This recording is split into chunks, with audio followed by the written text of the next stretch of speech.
All right, all right. Hello, everybody.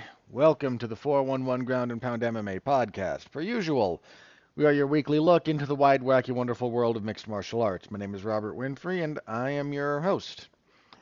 Um, I want to do this. Man, we got stuff this week, you know? I mentioned before that we had a couple of quiet news weeks all in a row, and it was some stuff building up.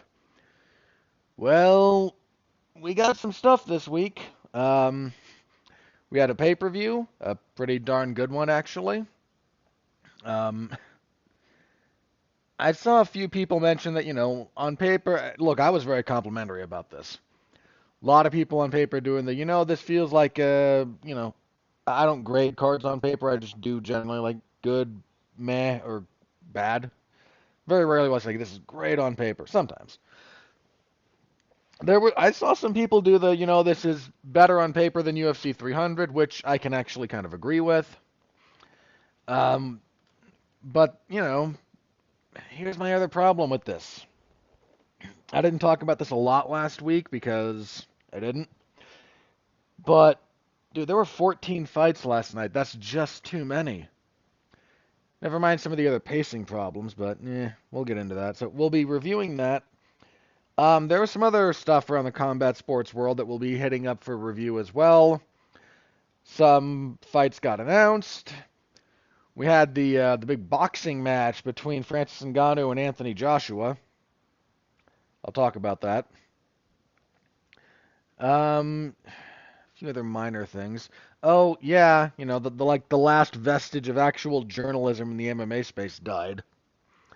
So we'll talk about what happened to. We'll talk a little bit about the fallout from that because honestly, that's one of the biggest things right now. So yeah, we'll talk a little bit about all of that. So if you could please interact with the product a little bit, like, comment, subscribe, star rating, written review. Whatever is applicable to your podcast platform of choice.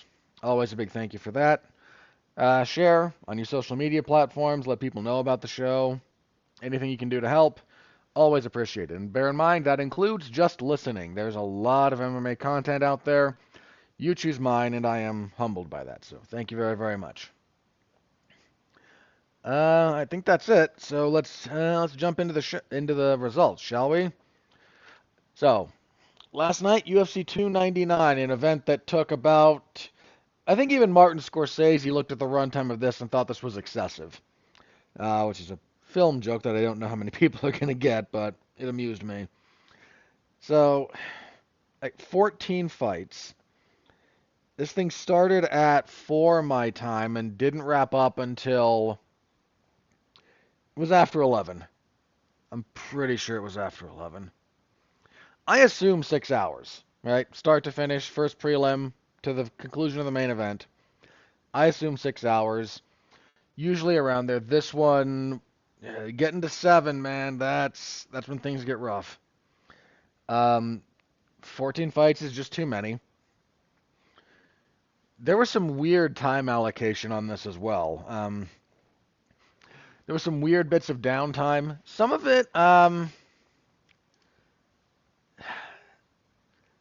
was a little bit on the early prelims that I understood. We had like back-to-back first, not just back-to-back first round finishes, but one of them took 18 seconds, the other took a minute and 1 second. I'll forgive a broadcast for having to vamp a little bit when you have two fights in a row that combined don't even go 90 seconds of actual fight time. Like, you get a little bit of a pass for having to kill some time before the next fight. I get that. But by the time we got to the main card, we opened with a really long segment. There's always some like vamping and introduction that goes on from commentary, but we not only had the opening, promo piece, we then had a lot of talk from the broadcast. They took time in the middle to do this really long UFC 300 commercial, um, which don't get me wrong was a nice commercial, but it just felt oddly paced, and like there was some weird time allocation going on. Um, So there was that, and it was long, man. If we had a lot of how many? Hang on. I'm gonna spoil this as far as the bonuses go. Everyone who, pretty much everyone who got a finish got a bonus. One exception to that. Sorry, there was one non-finish that got a bonus, and one finish that didn't because it also got fight of the night, and again, we'll get to that later. But of the 14 fights, hang on, we had what? 1, 2, 3, 4. We only had 5 finishes. So, hang on, 1, 2, 3. I should be able to do the math, but I'm not going to. 4, 5, 6, 7. Yeah, we had. Is my math off on this? Hang on a minute. 1, 2, 3, 4, 5, 6, 7, 8, 9, 10, 11, 12, 13. Yeah, 14. So if we only had 1, 2, 3. Okay, 5. Sorry, I missed that one. So when you have 9 fights go the distance, and one of those that goes the distance is your main event, that was 5 rounds. The co-main was for this was scheduled for 5, didn't go 5. But you're starting to see this, man. When you're just asking for trouble. You're just asking for trouble. So there was some of that. Yeah, that was. I was feeling it. I was really feeling it by the end of this one, and I don't think I was alone. But before we get into the results in particular, I'm sure you're all just you're chomping at the bit. How did my predictions go for last night? Well, I was worried, if you'll recall. This was a lot of these were very well matched. Some of them definitely played out that way. So the fact that my record for this one was good, pretty darn good, in fact. A couple of these were close. A couple of these were real close to going the other way. But ultimately, I went 12 and 2 out of 14 fights, and I'm very happy with that, for the record. The only ones that I didn't get right were Joanne Wood pulling out. She was on her way to losing that fight, but pulled it out in the third round to get the decision. So Joanne Wood beating Marina Moroz, and then I took kind of a flyer on Caitlin Seminara beating Macy Barber. And you could, if you watch the fight, and you don't have to, it's not very good, you can see some of what I was talking about that just didn't quite all the way come to fruition because she was coming off of a pretty decent layoff, and we'll deal with that. So if it wasn't for those stupid women, I would have been perfect. Please, nobody clip that out of context, okay? It was just a stupid fight. Um, so, yeah, again, a couple of those were close. A couple of those, I did not pick favorites all the way down either. I don't keep track of whether or not my picks are favorites or dogs. Maybe I should, but I don't at the moment. I just suffice to say, I don't pick all favorites. Um, and yeah, 12 and 2, I am very happy with that. So, year to date now, I am 72 and 25 with 2 no contests. I'm yeah, the fact that I'm, you know, through almost 100 fights, I'm at like 75%. I'm all I wanted to do was be better than 50, man. And look, I am not going to break my arm, pat myself on the back. I'm going to have another couple of bad events. There's a couple from earlier in the year that I was barely above the 50-50 mark. There were 2 in a row I went 7 and 5. So I am well aware of how volatile this is, and I don't expect my stat line to remain this good. But we're just going to keep going, and at a bare minimum for the moment, like I said, I'll take 12 and 2 all day long. All day long. Anytime I hit double digits, I relinquish all right to complain about anything related to this, unless there's like a seriously botched call or a terrible, terrible, terrible decision. Other than that, yeah, I will take these. I will take one of these every day. So that's that bit out of the way. On to the fights. So your main event, Sean O'Malley defeats Marlon Vera to retain the bantamweight title. This is a shutout, basically. I was 50-44. Official scorecards were 150-44 and then two 50-45s. All fair. Um, Couple of things here. One, there have been some jokes made about this on like Twitter and whatnot because anytime the MMA community, especially the MMA punditry or the analysts, and there's a few that I follow because I like their work, and I try very hard not to parrot them here because sometimes I agree, sometimes I disagree. But anytime they bring up something, elements, especially the like online MMA discourse, is so bad that you can't bring up something with sincerity, even if you're like a really high. Bear in mind, there's like 3 Twitter accounts that can just do straight. Um, Here's a little study. Here's a little breakdown. They're all worthwhile follows, by mind you, if you like the technical stuff, if you like really looking into that kind of stuff, and I do. Um, but if you a lot of them just like, hey, here's the thing. Here's some video clips. I've, got my commentary both in text form and occasionally they'll do some minor video edits. Rarely, but occasionally. Um, and they kind of leave it at that. And that might be the smarter way to go about things. But if you kind of actually engage with the MMA community, which is a dubious prospect, and I say that as someone who is, here all the time. Um, they you can't be sincere. This is a community. This is like a logical outreach of an entire like movement, and not just like this is not a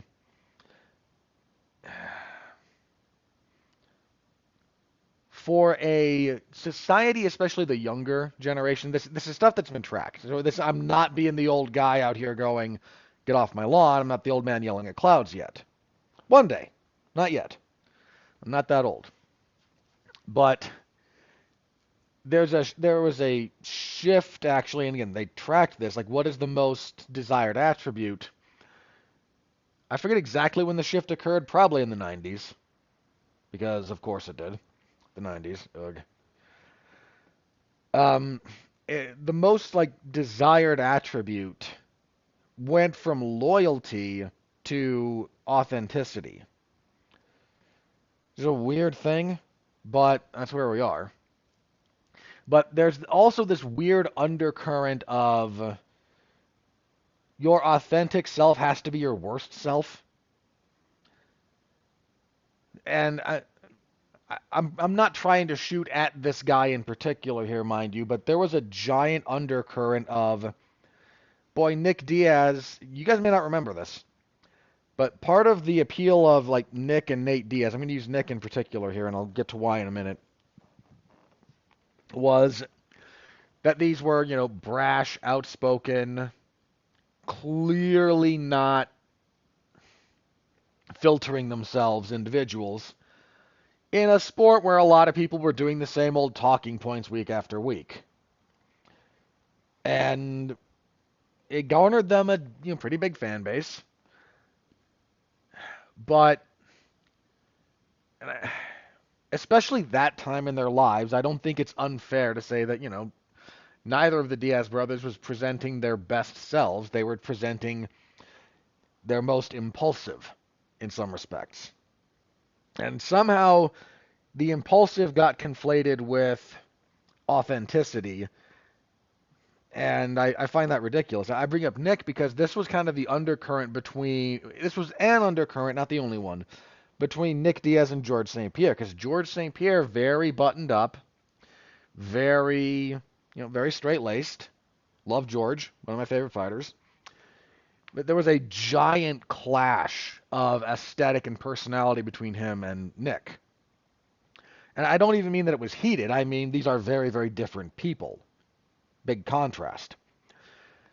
And the people who were like in Nick Diaz's corner for all of this, not literally his corner, but the ones kind of cheering him on, was they looked at George as though he was some kind of fake because he presented his best self. Because, and again, the sort of underlying assumption is the best version of yourself can't be authentic because your authentic self must be degenerate and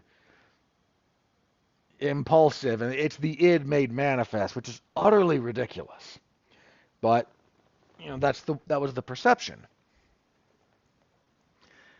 And I lost my train of thought. Sorry, got back to it. So the point being, for a lot of people who, despite valuing authenticity, they hate sincerity, they hate earnestness.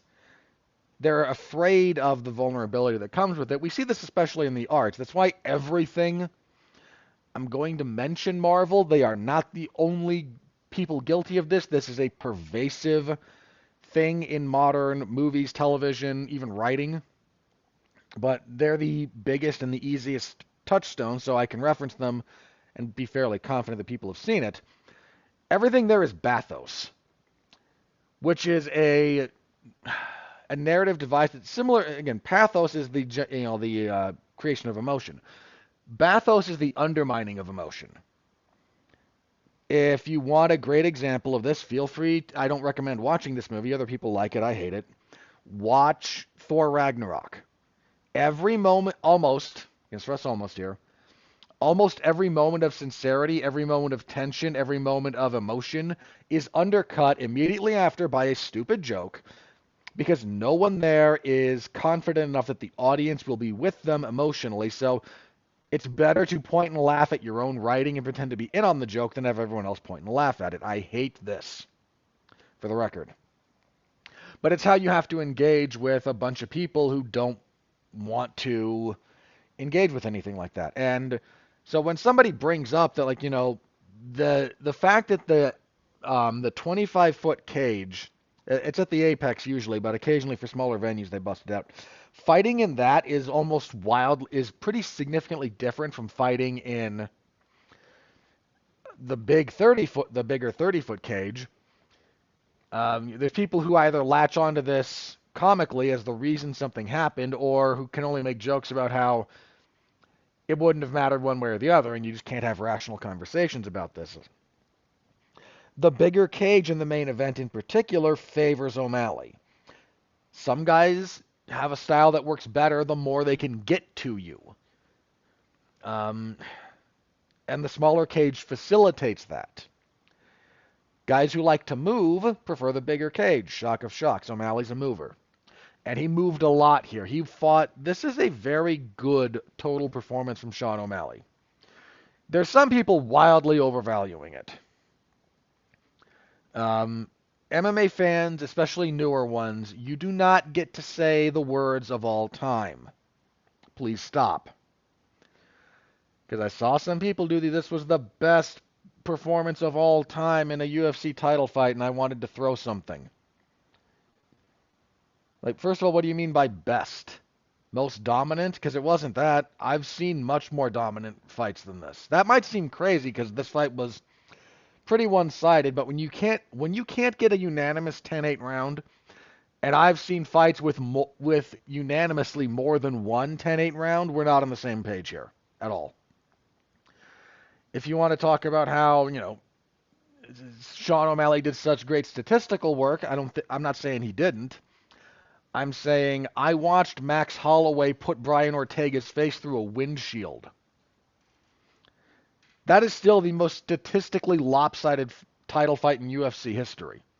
This didn't touch that. It was good, but that performance from Max is like, it's several hundred significant strike total differential between that and second place, and this was, I think, fourth all time.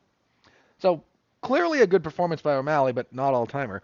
And that's not even talking about the level of opposition. I'm not saying Chito Vera's not a good fighter. He's a good fighter.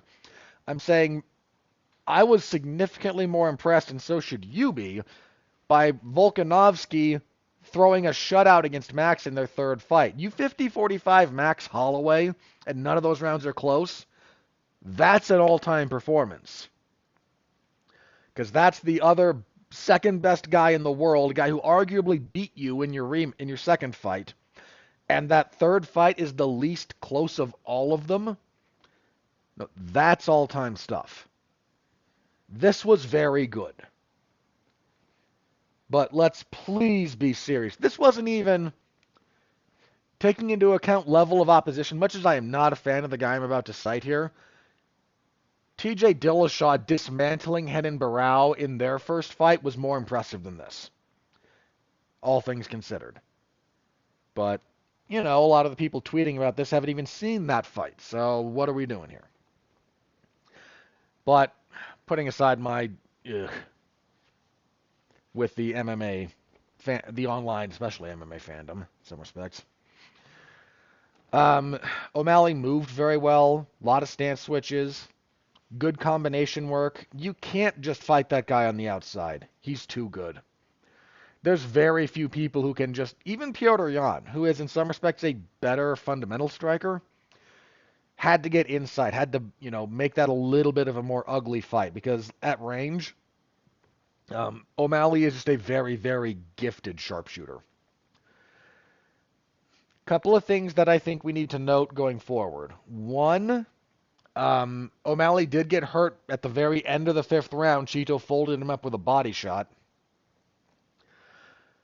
Again, very end of the round of the fight, so nothing could be done to follow up. But that was a good one. O'Malley even admitted it. That was a good one.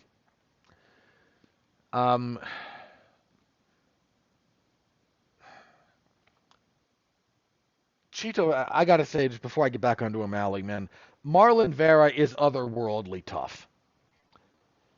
There was a knee in the second round that he ducked into that O'Malley landed flush that would have knocked out cold pretty much every other bantamweight on the planet.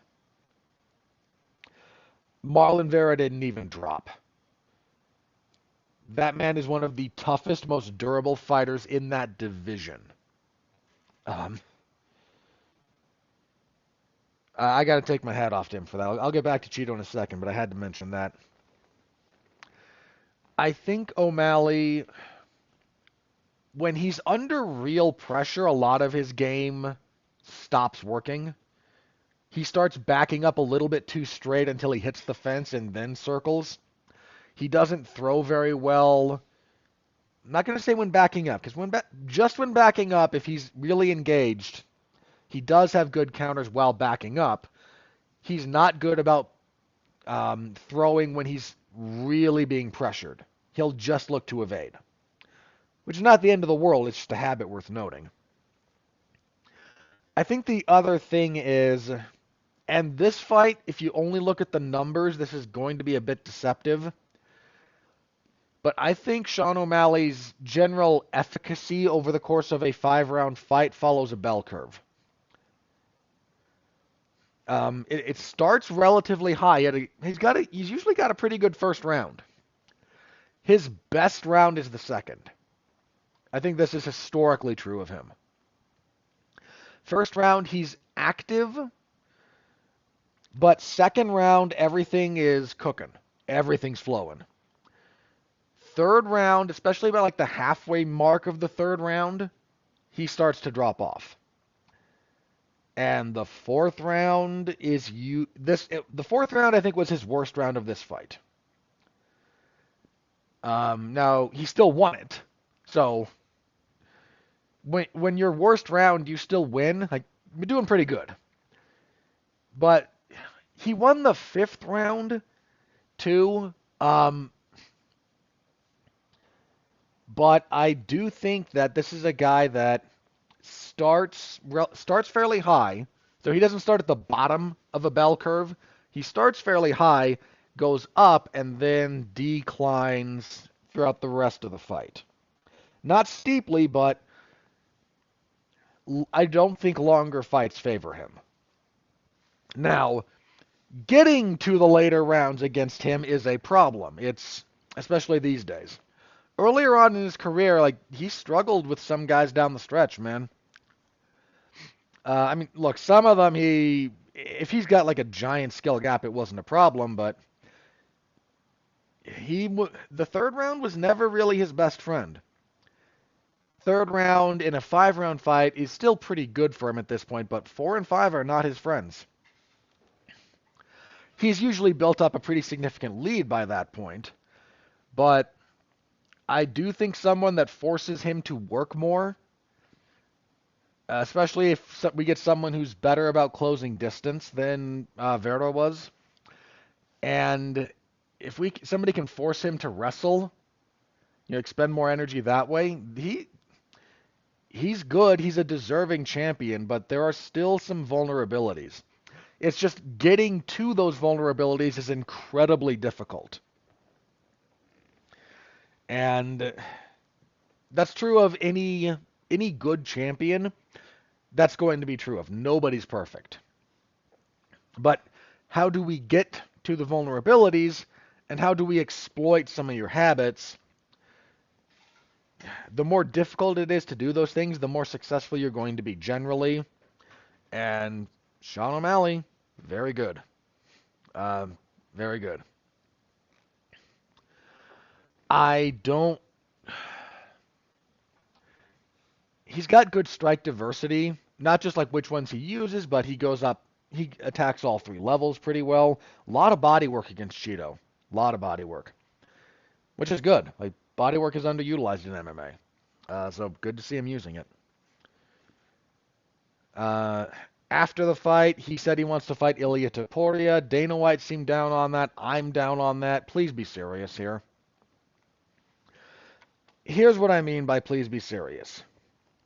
You have one title defense in arguably the best division in the UFC, and they pulled a guy from technically outside of the top 5. They bumped up his ranking for no discernible reason for this fight. And now you're looking to move. No, my friend. No. You had a good win here. You had a really good performance. Seriously. Really, really good. But you have like 4 or 5 contenders ready to challenge you for that belt. You've got Marab right around the gate. Then we have to figure out between like Sandhagen, Nurmagomedov, Piotr Jan got a decent win, and I thought Jan beat O'Malley the first time over 5 rounds. I think that would favor Jan. Jan gets stronger over time. So he's potentially back in the mix. At a bare minimum, you've got Marab. This is not a division where you can just, hey, I got my vanity win. And that's a little bit dismissive of Cheeto, and I'm not trying to be, but this was a deliberately matched fight. I mean, Cheeto, bless him, lost to Corey Sandhagen not that long ago. He was not the most deserving contender. He and O'Malley had history, and he's a more winnable fight for O'Malley. That's kind of how we got here. So you need to face the legitimate contenders. All of which is to say nothing of the fact that Ilia Topuria has no title defenses in a division that is no worse than 3rd best in the UFC. So no super fight for you. Get a couple of title defenses. Let him get a couple of title defenses. These are not weak divisions. These are divisions that are active with a bunch of talent. If you're champion, you don't just get all the perks. There are responsibilities and obligations that come with that title that you have to honor. We've seen what happens when people don't. It's not good. It log jams things. It messes up the architecture. It's a pain. We're not doing that. Well, at least we shouldn't here. They're doing it at heavyweight right now, and it's a mess. We shouldn't do it here. There's no reason to do it here. Fight Marab. You beat Merab, then you beat like Sandhagen or Umar, then we can talk. But get to like 3 or 4 title defenses before we start this discussion about potentially moving up, please. As for Vera, dude, he did not look like himself at the end of this. I mean, physically, like his face was busted up. He took a clean punch in the eye in like the 5th round that changed. He was starting to come on a little bit in the 5th, and he got punched really good in the eye. He ate that knee in the 2nd that I don't know how he did that at all, but he did it. He absorbed a lot of punishment. And they never credited him with a knockdown. There was one moment when he got hit and he did the like drop to a knee and pop back up thing that boxing would be a knockdown. In MMA, I don't think they count that. Which I don't know if I agree with, but if you didn't want to count this one, you could argue it was a punch. Maybe there was also a slipping. I don't know. But that was so otherworldly tough. There's some decent to good skills in Vera's game, but your weapons are only as good as the delivery system, and Vera's delivery system is spotty. So he's still got stuff to work on. Dude, take as long as you need to heal, man, for the record. As long as you need to heal. You took a boatload of damage here, and don't rush back. Do not rush yourself back. So I expect O'Malley and Merab to be made. I'm on record. Look, I think the odds in that will favor O'Malley. I've said before, like I'm not. I still lean towards Merab there. Now, let me be very, very clear. That's a very dangerous fight. Merab can be hit and Merab can be hurt. Cejudo rocked him a little bit in their fight. Dude, Marlon Moraes nearly finished him before falling apart. That fight could have been stopped in favor of Moraes. If you haven't remembered Merab Dvalishvili and Marlon Moraes' fight.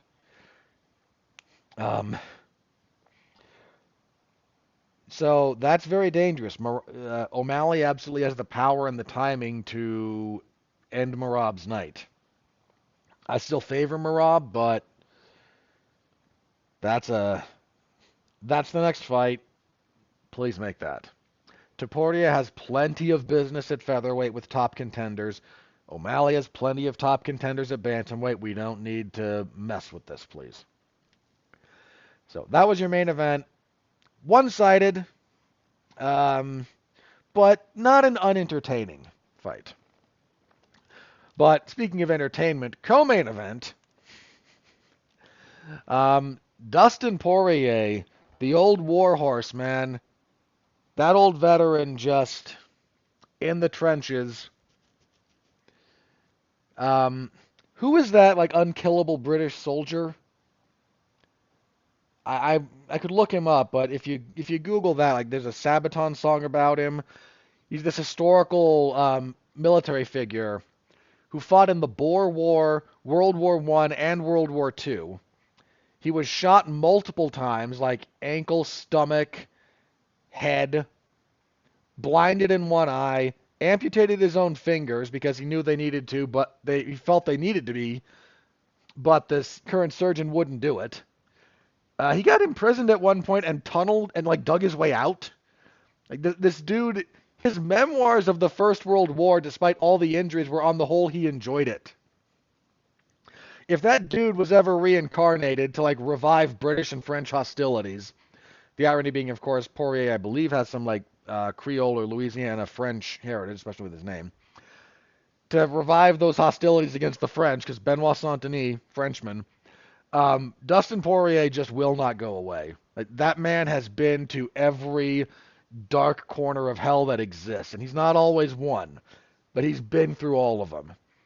And he went through it here, man. Benoit Saint-Denis, a little bit raw still as a talent, but a bruiser, a juggernaut, I'm going to be in your face, and I'm going to make this ugly, and I'm going to make it tough, and I'm going to beat you up as much as I can.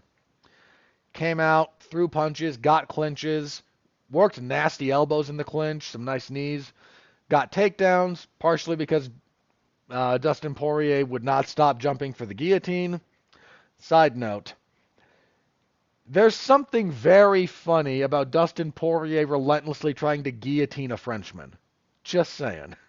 That's not a unique sentiment to me, but it did strike me as funny last night, and it still does. But dude, Santini nearly had him a couple of times, man. Especially with like some groundwork. There was a bit in this. So first round clearly Santini. Second round looking like more of the same. I mean, Poirier's a little bit more poised by the time the second round rolls around. And he's starting to get Santini walking in with some punches, but he's still struggling a little bit. Still tries to jump for the guillotine, gets his back taken. He nearly gets flattened out and pounded out. Like there was a moment there, like this is it. You know, this is the done position here, but Poirier gutted his way through it. Um, then cracks Santini with a left hand, tries another guillotine choke, gets shoved off, and we re-engage. He just drops and knocks out Santini with a right hook. Um, dude, Dustin Poirier, man, he's never been an undisputed champion, and I don't think he will be. I think that has just, unfortunately, when he was at his best, he's had guys above him who were just a bit better. You know, when you've got to try and take the belt from Khabib, that was impossible.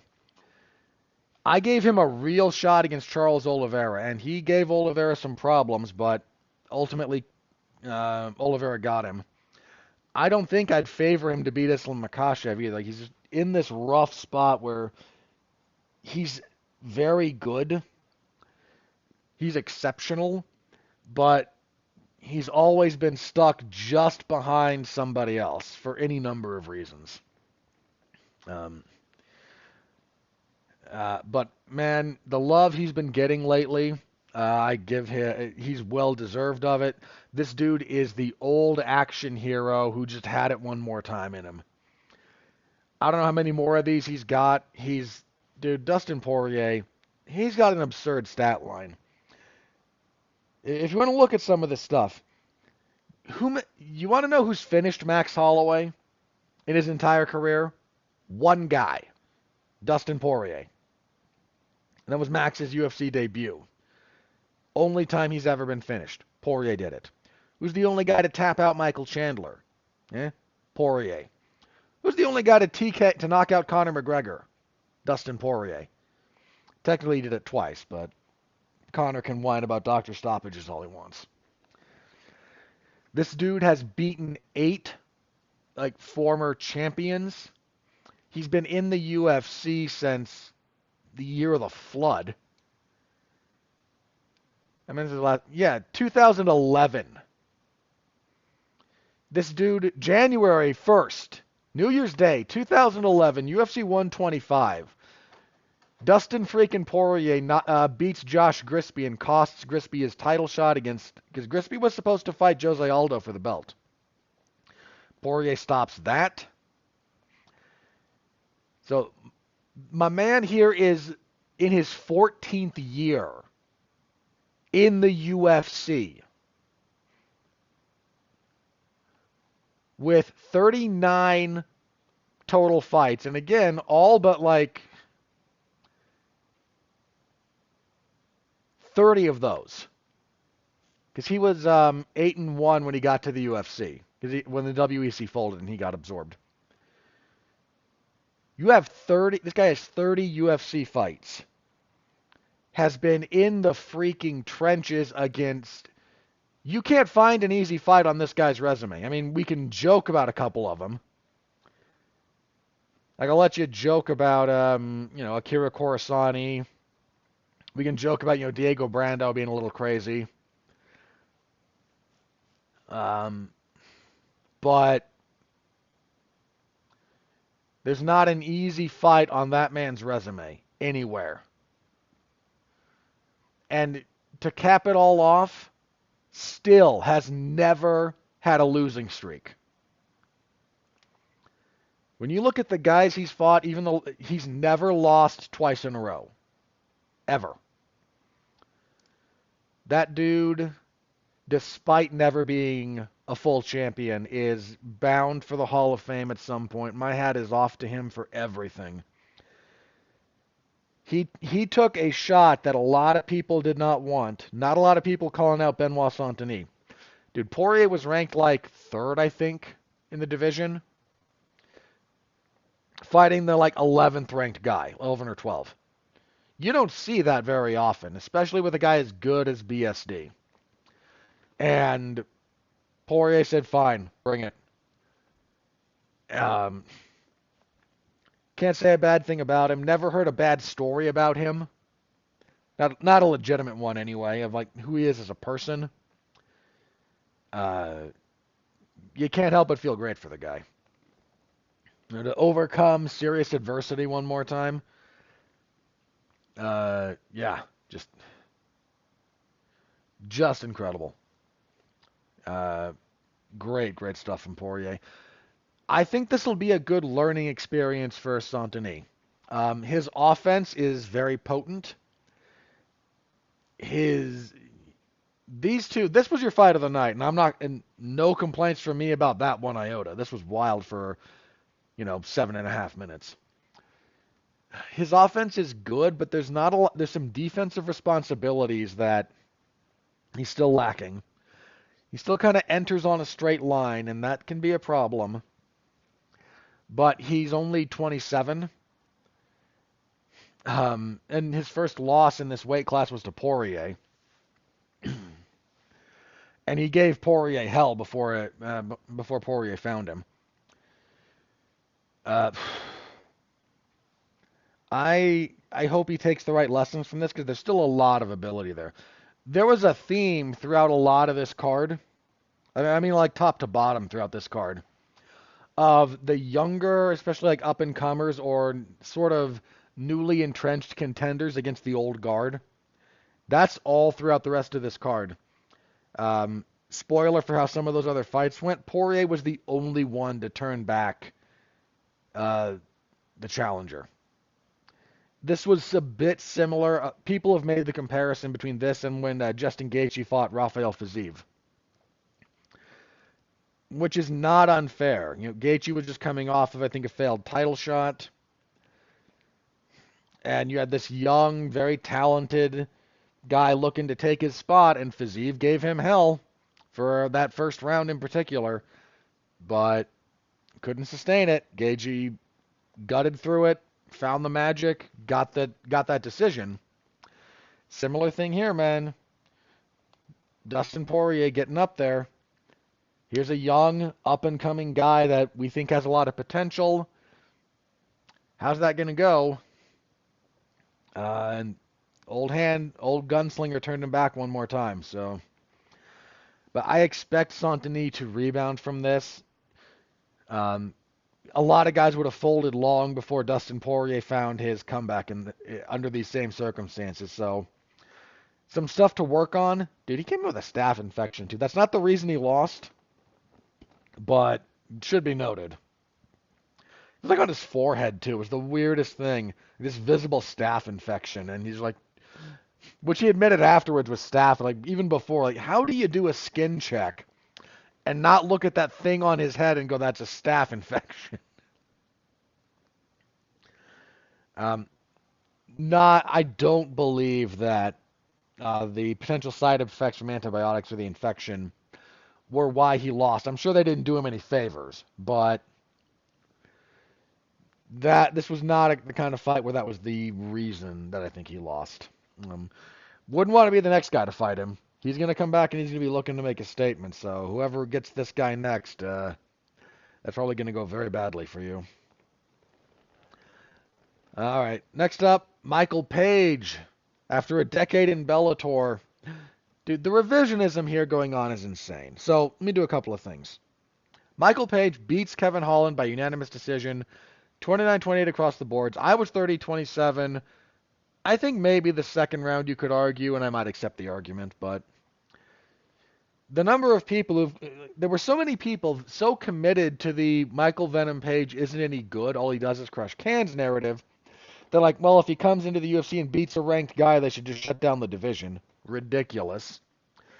Or the people who went, oh, so you're going to call him a can, you can't call him a can crusher now because Kevin Holland isn't a can. Like, guys, I beg of you. These two things are not mutually exclusive. Okay? One, MVP has some very questionable matchmaking in his past. He just does. You can't look at some of those fights and tell me that was the best possible matchup. Yeah, he's got some crushed cans on his resume, and not just in the first, 4 fights. There's some in there that, you kind of wonder what Bellator was doing. So, it is equally true that he beat some very good guys and was somewhat being overlooked because of weird matchmaking. Those are not mutually exclusive points. Holland was the favorite here. I picked, y'all know this, I picked Page. My picks are public from the previous show. Because I thought it would play out kind of like it played out. I I do think the best version of Kevin Holland can probably beat Page. But Holland struggles to bring the best of himself. He gets by a lot on his length and his frame, and Page is very similar in that. It has a similar enough frame to him to mess with that. Then he couldn't get his striking going because, trying to strike at distance with Page is just a death sentence. You can't do that to him. He's too fast. He's too well. He times you too well. Anytime they tried to clinch, I think Holland got a takedown in the second, but he couldn't do a whole lot with it. And Page's clinch breaking was very good. He didn't let himself get stuck there for too long a period of time. And Holland, you could see him shut down, especially in the third. He was out of ideas. And this wasn't the most spectacular performance from MVP, but it was kind of what I thought it would be. And this was I said it, this is not an unfair matchup. I don't think this was not a gimme. But they could have thrown him in there with a guy who's going to double leg him until the end of them. There's good wrestlers in this division that they could have paired him with, and they didn't. They probably will in the near future now, but I thought they gave him a winnable fight for his debut, and I don't even necessarily think that's the wrong thing to do. But this was not a throw him to the wolves in his first fight. This was a tough fight, but one that stylistically I thought favored him, and that's kind of how it played out. Also at welterweight, ooh boy. If your fight of the night wasn't Poirier and Saint-Denis, it would have been this one. So Jack Della Maddalena defeats Gilbert Burns, knockout 3:43 of the third round, knee, elbows, punches, etc. So I mentioned that this was a big step up for JDM. It played out like that. So first round, I gave the first round to JDM. He was doing a lot of the stuff that he normally does. But he was able to get, some pretty decent combination work going. His boxing is still very, very slick, especially for MMA. But Gilbert Burns, still a dog, was able to force clinches, get some takedowns, and Gilbert's grappling his positional game is very, very good. He got some good positions. He was making that difficult. Second round, a bit more of the same, but with a bit more emphasis on Burns kind of doing what he wanted to do. I had it 1-1 going into the third. Two of the judges had it 2-0 for Burns. Then third round, JDM starts pretty good again, but Burns gets him down, spends a chunk of time on his back, is losing that round, is able to escape, hits a really nice escape actually, using the cage for some extra help. Gets up, knows Gilbert Burns is coming looking for that double leg, knees him right in the face. Badly hurts him, shoves him over, gets on top. The referee could have stepped in a little bit sooner, in my opinion. But finishes pounding him out, snatches victory from the jaws of defeat. He was losing this round. Was it impossible for him to get it back? If you give him another minute 20, even if without the knockout, well, again, he still would have lost on two of the judges' scorecards, but he might have been able to split it. Either way, he was going to lose. He was going to lose this fight if he didn't get a finish, and he found one. So, credit to him for digging deep on that. Sucks for Burns, but who was on the scorecards winning this fight. Just couldn't quite maintain it. Got a little predictable, and JDM has just such good hands. He was hitting Burns a fair amount, even before the finish. Like, this didn't come out of nowhere. I'm okay with giving Burns both of the first two rounds. I don't agree with the first round, but I can live with it. But even then, like, those were not blowout rounds either way. He did a lot of good work. And then it finally kind of paid off in the third round. After the fight, JDM called out Shavkat Rakhmonov, and oh boy, I have not heard anybody. I'm not saying it's never happened. I certainly can't recall anybody saying, "Give me Shavkat Rakhmonov." That's a brass balls call out right there from the Australian. And Shavkat, or whoever runs his Twitter account, responding with, "I respect your skill and your confidence, but you're going to wind up like all my other opponents." And considering that Shavkat is not only undefeated, but has finished every one of his opponents, if they're both down for that, sign me up.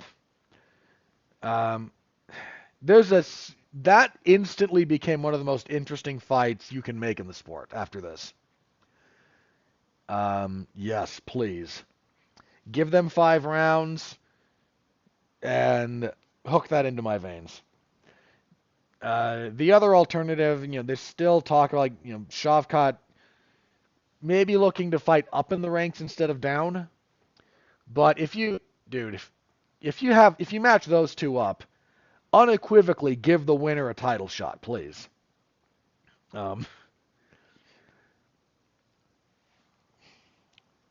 Yeah, welterweight, man, it's in the middle of its resurgence. Divisions fluctuate, and welterweight was down for a little bit. And that's not a joke at the expense of Kamaru Usman. I mean, like, divisionally, health-wise. Because he was so good for so long, he oversaw a little bit of a dip. It's resurgent now, so yeah, those two, if you can make that fight, oh yes. Yes, please. And kicking off the main card, Petr Yan defeated Song Yadong via unanimous decision, 29-28 across the boards. Song wins the first round, which is not uncommon if you're fighting Petr Yan. Couple of interesting things about this. Song had Yan biting very hard very early on takedown threats. Even if he wouldn't actually go hard for them, if he feinted them, Yan would overreact. And that opened up some striking offensive options for Song. Song off-balanced Yan at one point, got on top, ended the round, I think, on top in half guard. Survived a couple of scramble attempts from Yan, and then Yan in the second and third round started doing what he does. His jab got going to the body and head. He's landed some nasty uppercuts. Song Yadong has a chin, man. Like, it hasn't come up all the time, but that dude has eaten some serious shots from some serious power guys and not really been bothered. I don't think his chin is completely uncracked. I think it's stopped by somebody.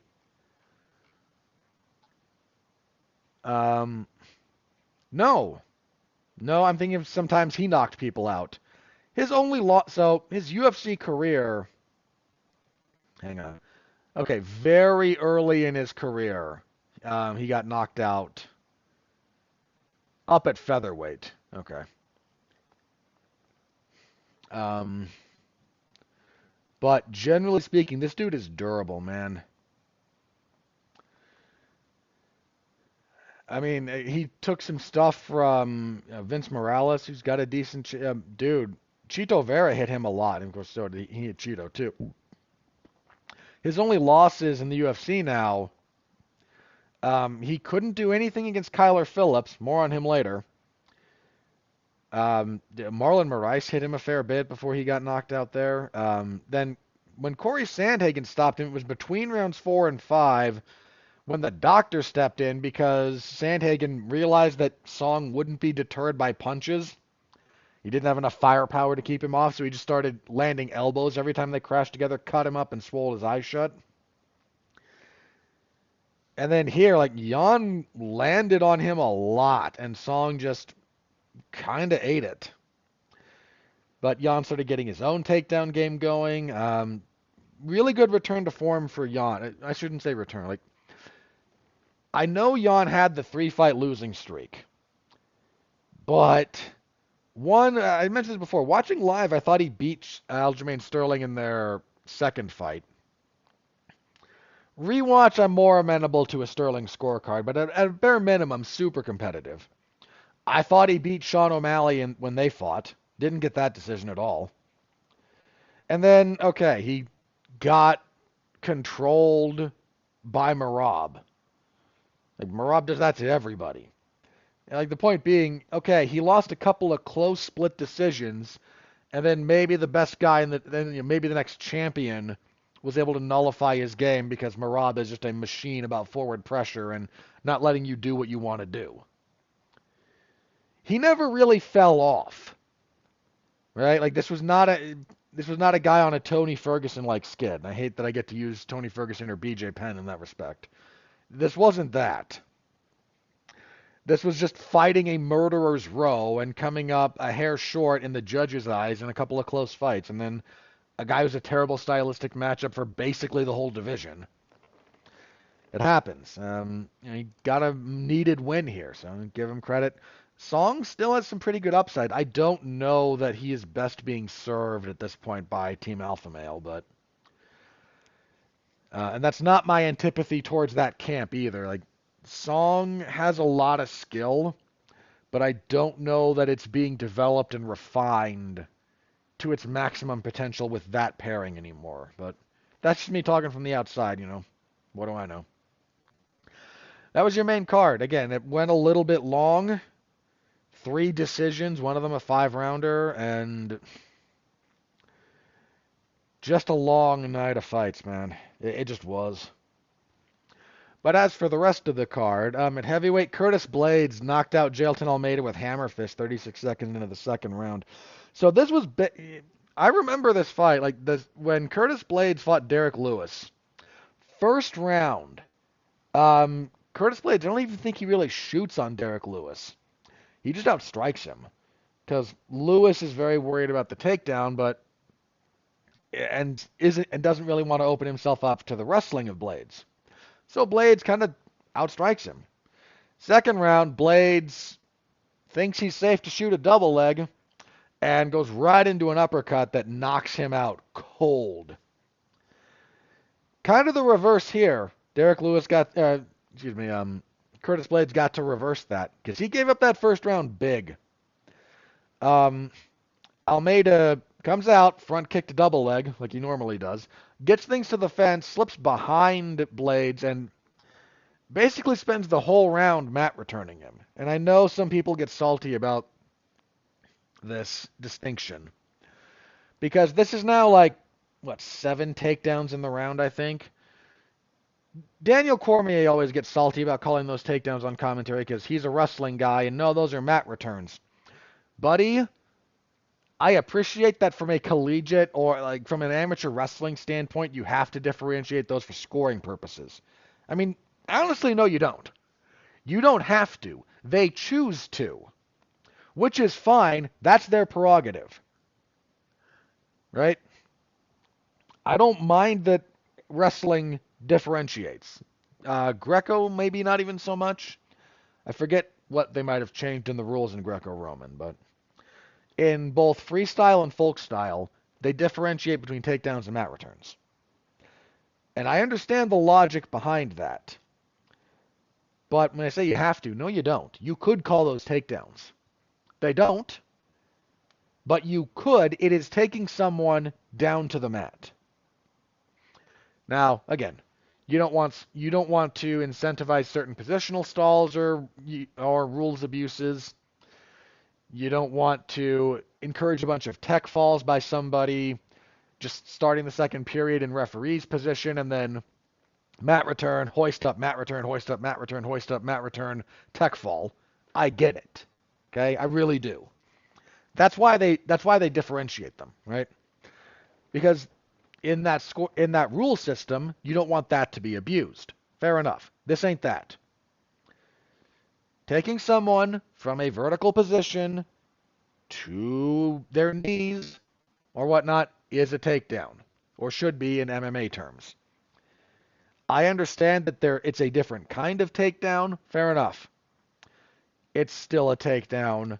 If you show someone who doesn't really know the difference, a double leg versus a mat return, and ask them, are these both takedowns? The answer is going to be yes, because they are functionally the same thing in that regard.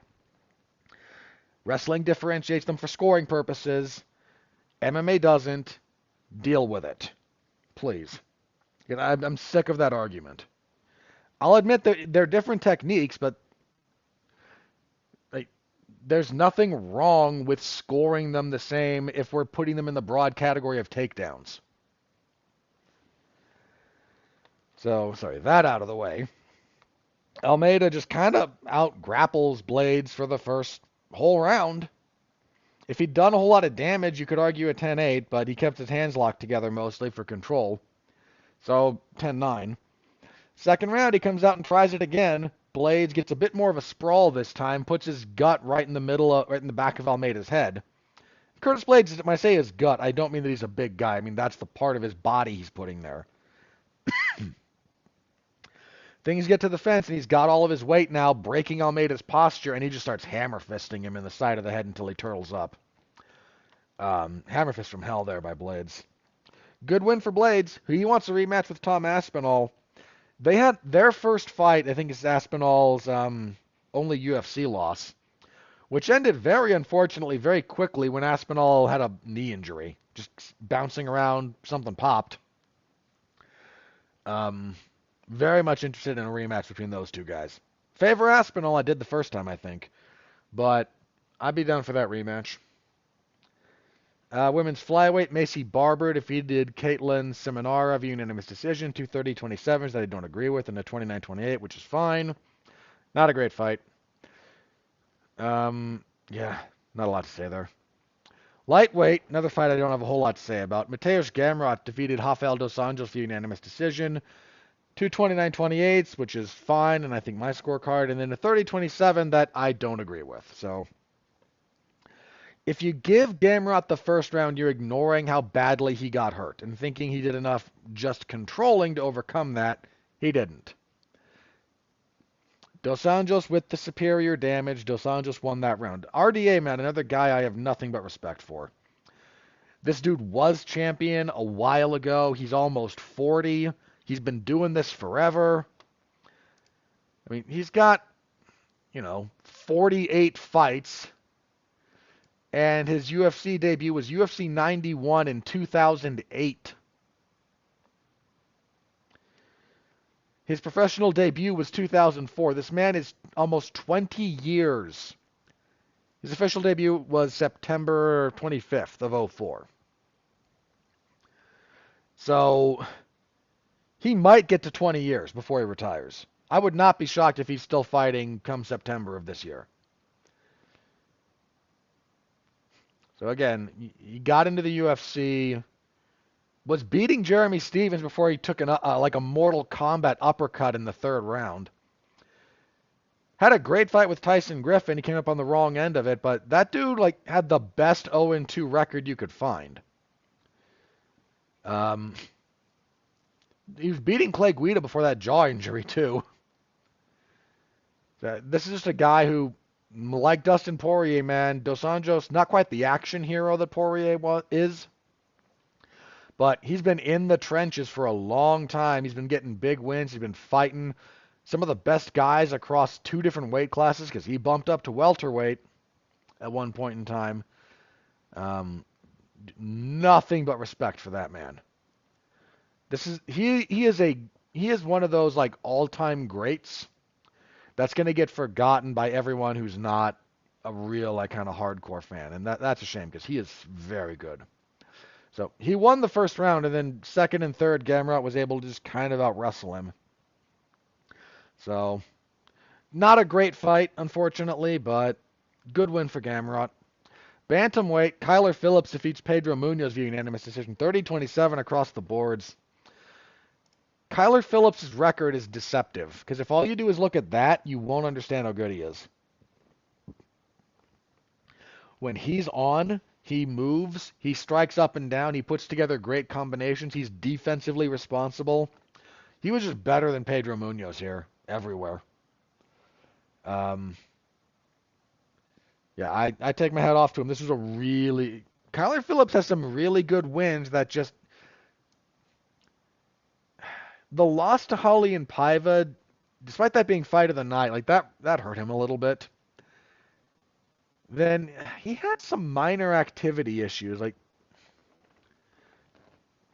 I mean, I hate to say that because I don't think it's not completely true. But there was a period he did miss a chunk of time that I think hurt a little his momentum a little bit. Because he comes into the UFC in 2020, fights twice, wins twice. Fights twice in 2021, one win, one loss, including a win over Song Yadong. Only fights once in 22. That's February. Doesn't fight again until August of 23, so that's kind of the big layoff there. Um,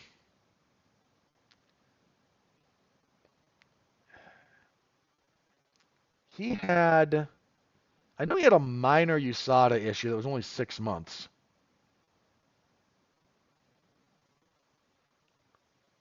But when was that?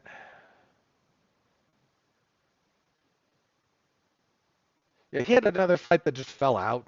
Jack Shore, you're supposed to fight. Oh, that would have been a good fight.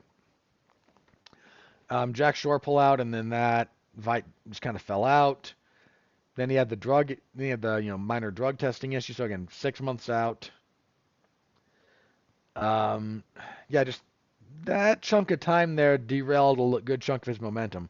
The fact that he came back and just beat Hani Barcelos and then here beat Pedro Munoz, he's back more or less on track, but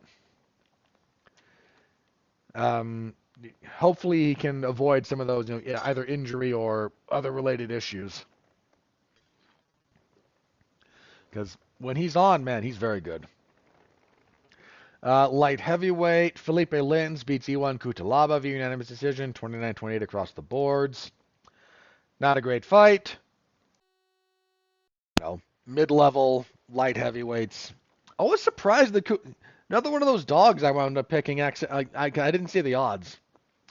Surprised to see Kutalaba as the favorite. Like, he's not a bad fighter, but this was not the kind of fight he usually wins. Um, Michel Pereira, good grief. He just runs over Mikhail Oleksiejczuk. I picked Pereira. I did not expect this demolition job. He chokes him out with a rear naked choke. Technical submission. Oleksiejczuk did not tap. 101 of the first. Middleweight Michel Pereira is a problem, people.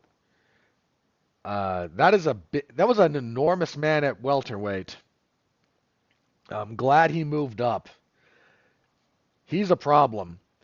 Immediate body work, a couple of hard body kicks, and then a right hand to the body that badly hurt Oleksiejczuk. He gets in the clinch, knees him in the body to fold him over, grabs the choke. Dunzo. I've got a decent amount of respect for Oleksiejczuk. It's not often he gets run over like this. Pereira at 185. I can't whistle. Watch out for that guy. He's going to be a problem. He's going to be a real problem. Had a choreographed dance entrance. I think Michael Venom Page had a similar, not identical, but similar one. Dana White proceeded to kind of, I don't like that stuff. Okay, here's my thing. I understand that Dana White has his aesthetic choices, and he hates pageantry. He just does. I don't know why, but he does. I mean, I can kind of guess why, because he came up watching like some of the older boxers who just walked out through the crowd. Maybe you got music, maybe you didn't, for a little bit there. And that seems to be his preferred presentation. And I know you don't want to go, you can go too far. Okay, let me be clear about this. But when you strip away all the personality out of these things, like you're creating just soulless content, and please don't. Like, I understand you don't want to do this every time. And, when half your events are held in the warehouse, that makes it even more difficult. But you should be able to carve out some room on a semi-regular basis for a little bit of fun for fighter walkouts. That shouldn't be too difficult. I mean, his entrance was not the reason you were running long, right? Next up at heavyweight. Oh, man. Robelis to Spain knocks out TKO's Josh Parisian in 18 seconds into the first round. Exactly what was supposed to happen. I don't know what to make of Despain. I mean, 18 seconds is impossible to get any kind of real read on the guy. He slips throwing a head kick, which, bear in mind, for a guy who's 6'7", to almost effortlessly go to head kick another man who's not a small dude, that's something. He slips, gets back up, and Parisian just kind of bowls after him, and Despain just, even backing up, he's got those giant arms, just swings a couple of punches at him, cracks him, and drops him. Way too soon to say anything serious about Despain, and he's a little bit old. I mean, it's heavyweight, mind you, so the fact that he's 35, not nearly the same issue that would be at, lightweight or below. I mean, bears saying again, MMA at 185 and up and 155 and down are almost different sports in so many ways. But he got a quick finish. Good on him. Curious to see what he does next. You could throw this guy on like the next couple of cards against a similar level of opposition and probably have some fun. All right, next up, I joked last week about CJ Vergara missing weight, then he missed weight, so fat CJ Vergara lost a clear decision to Asu Almabayev, 30-27 across the boards. Some striking issues for Almabayev. Dude comes in a little bit similar, gets a little bit touched up in some of those respects, but when he gets his wrestling going, his grappling game is top notch. I still expect some pretty good things out of Almabayev going forward, and Vergara will probably be forced to move up. 3 times. He's missed weight 3 times in the UFC. I've lost my patience with you, sir. And kicking everything off, Joanne Wood, in her retirement fight, beat Marina Moroz via split decision. This is the only other fight I got wrong, along with the Barber fight. You could have scored this from Moroz. I don't think it's wrong. Moroz wins round 1 pretty clearly. Wood is losing the third. It's closer, but she's on the wrong end of most of the third round until she lands a spinning back fist and badly hurts Morose and enough to take the third. So comes down to how you score the second. I scored the second for Wood, so I don't think it's wrong. 29-28 either way is fine. And, I don't. Joanne Wood, formerly Joanne Calderwood, going out on a win. Nice, decent, feel good enough moment. And that was the event. So, again, pretty long when it was all said and done. Much like this podcast. You know exactly how long it is. I don't. Your bonuses. I mentioned already. Fight of the night. Dustin Poirier and Benoit Saint-Denis. No complaints there. Performances. Sean O'Malley. It's not unprecedented for the UFC to give out performances to fighters who win decisions. It's just rarer. No issues with him getting one, by the way. Other than that, if you got a finish, you got a bonus. So Jack Della Maddalena, Curtis Blades, Michel Pereira, and Robelis de Spain. Sorry. All got bonuses. No problem with that. UFC made like $14 million on the gate, which is a record for the venue. None of which the fighters will see because that's how we operate. I don't think we have payouts released. Not officially, at least. Also on the broadcast, because it's coming, we're in the season where they're announcing the 2024 Hall of Fame class. And so basically for a few pay-per-views in a row, we're going to get one of these. At 298 was Vanderlei Silva. No problem with the Axe Murderer going in, by the way. 299, they announced former strawweight champion Joanna Jędrzejczyk going in. No problem with that. Not personally. That woman could be in that Hall of Fame 3 times, just for the record.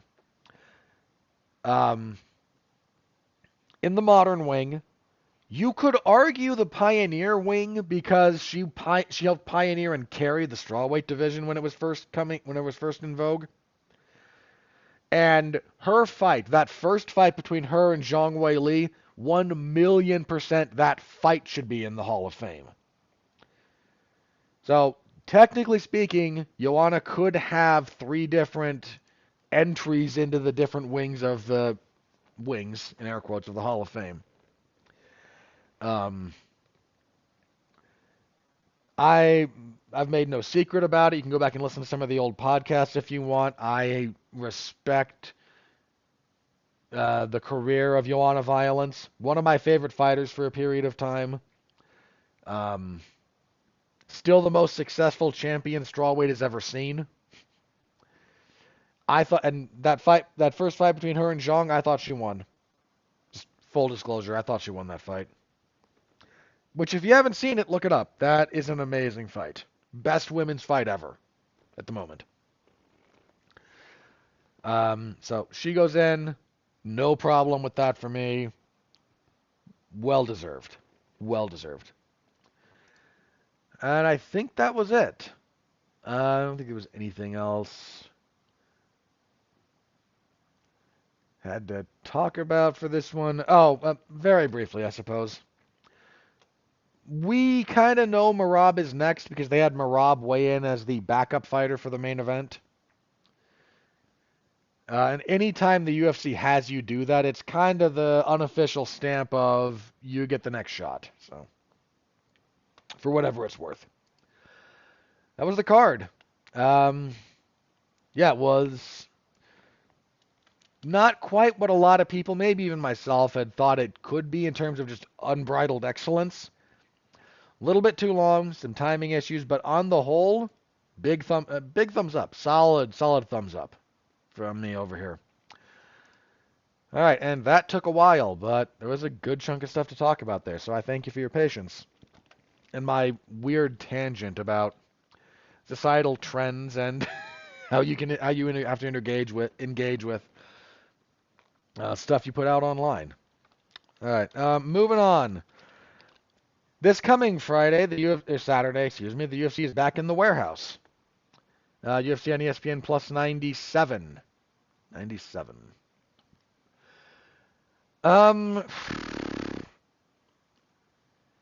I don't have a lot of hope for this card, just to be candid. So,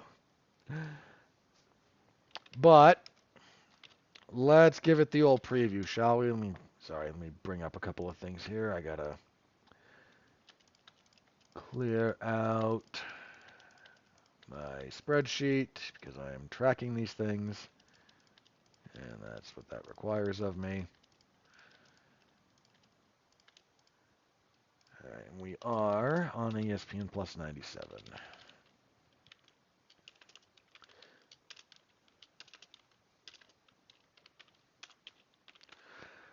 Alrighty. So, main event. Heavyweights, because of course. Because we can't just have nice things. Ugh. Main event, sorry. The state of these things. Tai Tuivasa and Marcin Tybura. I have a deep resentment for Tai Tuivasa for popularizing the shoey in Western culture. He started doing that in the UFC. That went viral. Now everyone's doing it, and I hate it. I really just hate it. We got kind of a clash of styles here. Tabura's a very straight-laced, very fundamental guy. And Tai Tuivasa is kind of a madman. So I don't really know what to get here. Tuivasa's been out for a bit. Actually, not as long as I thought. So Tai Tuivasa, on a 3-fight losing streak, he's been finished in all of those. Now, I'll give him a little bit of a pass here. First of all, lost to Cyril Gane. Oh no. Didn't have a whole lot for the Frenchman. Had a few moments, especially towards the finish, where he kind of landed on Gane and made it interesting before he just got body kicked to death. Then he fights Sergey Pavlovich and gets stopped in less than a minute, because Sergey Pavlovich swings sledgehammers at your head. And then he didn't have much for Alexander Volkov. Now, these are 3 top heavyweights. Gane, a former... I believe he was the interim... Yeah, Gane was the interim champion. Pavlovich fought for the interim belt. And Volkov is still just a very good heavyweight. Not a lot of those. Volkov's one of them. So you go 0-3 against that stretch of guys. I'm not going to hold that too badly against you. On the other hand, we have Tybura, who had a good winning streak and then ran into Volkov and couldn't do much. Won a couple of fights, and then ran into Tom Aspinall, and boy, did that not go his way.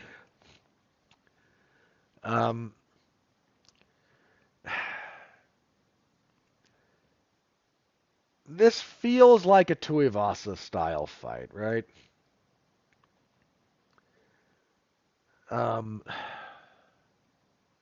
Just not sure how much.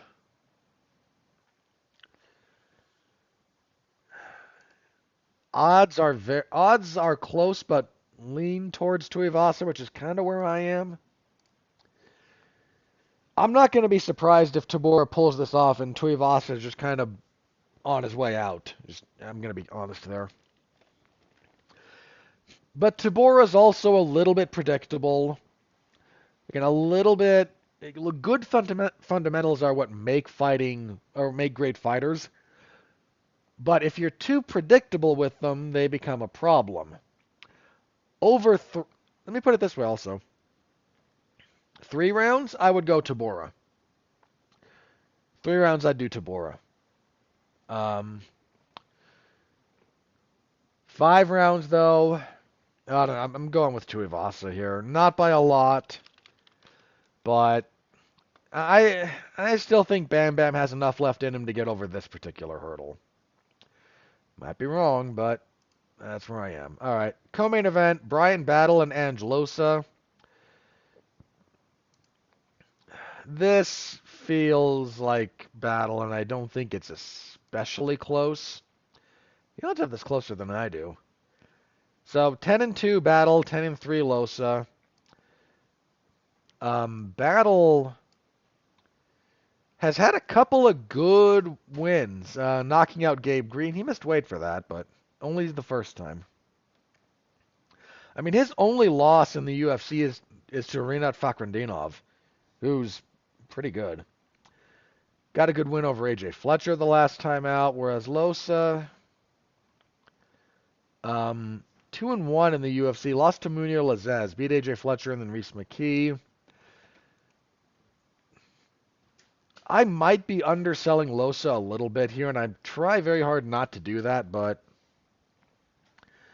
I feel okay. I feel okay going with Battle here. He looks like he's really finding his footing.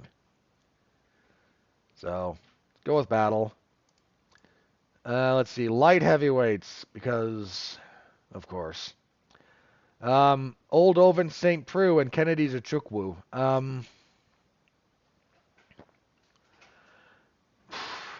They are trying real hard to rehab Zachukwu. Because he's had some rough losses. He was a guy that they wanted to come in and be a big deal, and then he lost to Paul Craig, and then they gave him very winnable fights, and then he got knocked out by Da Un Jung. Gotta love the Iron Turtle. Then he got ragdolled a little bit by Nikolai Negumereanu. Won a few more, and then got comprehensively outstruck by Dustin Jacoby. They're trying, man. And Oven St. Preux is 40. And is 2-4 in his last 6. Dude hasn't had a winning streak since 2017. When he beat Yushin Okami and Corey Anderson back to back. Good grief. He's 7 years without back-to-back wins.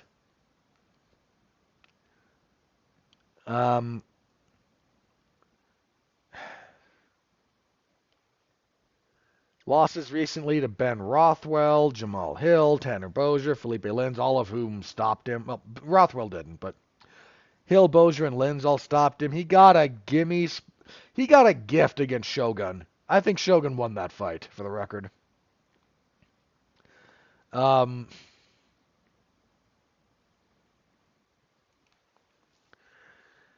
There's very clearly what the UFC wants to happen here, and that's Zachukwu to get back on the winning side of things. I can't pick Oven St. Preux at this point. Look, watch him win. Watch him win because Zachukwu is pretty uneven himself, but I don't think I'm at a point where I can reliably pick Oven St. Preux. So, go with Zachukwu. All right, what do we got next here? Featherweights. Isaac Dulgarian and Christian Rodriguez. So, Dulgarian 6-0. Had a pretty good UFC debut, actually. Was not supposed to beat Francis Marshall. That was up a weight class, wasn't it? Let me double check that. Because that was Luca and Dos Anjos from last year. And that was featherweight. So he's sticking around that weight class at least. I remember everyone kind of counting him out of that one. It was kind of a short notice thing, and he wasn't going to give that one up, and he found a way to get it done. Christian Rodriguez is 10-1, 3-1 in the UFC. He missed weight a couple of times though. Missed weight when he beat Raul Rosas Jr. Okay, so he's been forced up. He's been forced up from bantamweight because he missed weight when he beat Rosas Jr., which was still funny. Then he missed weight when he did beat Cameron Simon, which is nothing to sneeze at. This is probably a lot closer, I think, than the odds are going to give it credit for. Let me have a look at that. Now, the odds are actually pretty close, and they lean towards Dolgarian, actually. Interesting. Interesting. I think I will as well. There's something about the way he fought that I kind of dug when he got that UFC win. So I'll go with Dolgarian, but not by a lot, and I'm not going to be surprised if Rodriguez wins that one, actually. Let's see, women's bantamweight, Pani Kianzad and Macy Chasson. Who could possibly care about this fight? Unless you're related to one of the fighters.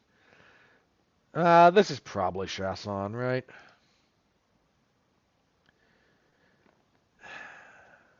Don't overthink this one. So, in the interest of fairness, Kianzad, recent losses to Raquel Rodriguez and Ketlin Vieira, has a win over Lena Landsberg between those. Okay, you got two of the slightly better women in this division, even though the division itself is kind of a wasteland. Chasson had that.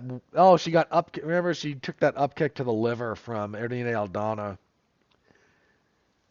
Also has a loss to Raquel Pennington. She's had weight issues. Jeez. I don't say that to be unkind.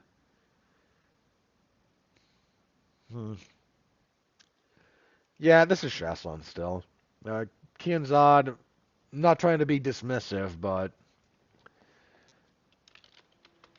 that's not the world's most difficult pick. Middleweight, Brian Barberina. Okay. Gerald Meerschaert and Brian Barberina. This should be fun. I don't think it'll be the most fun fight in the world, but you know, this could be some fun. Barberina can be out grappled. Meerschaert's a pretty good grappler, but Meerschaert also fades, and Brian Barberina doesn't. Meerschaert's a little chinny. Barberina, again, is kind of a relentless, all-around fighter. I feel like this is Barberina. Odds are with Meerschaert. Interesting. I'm sticking with my pick. I don't know. I mean, I'm not going to be. I can see the argument for Meerschaert, but he's at like minus 200 on some of these sites. Like you're asking.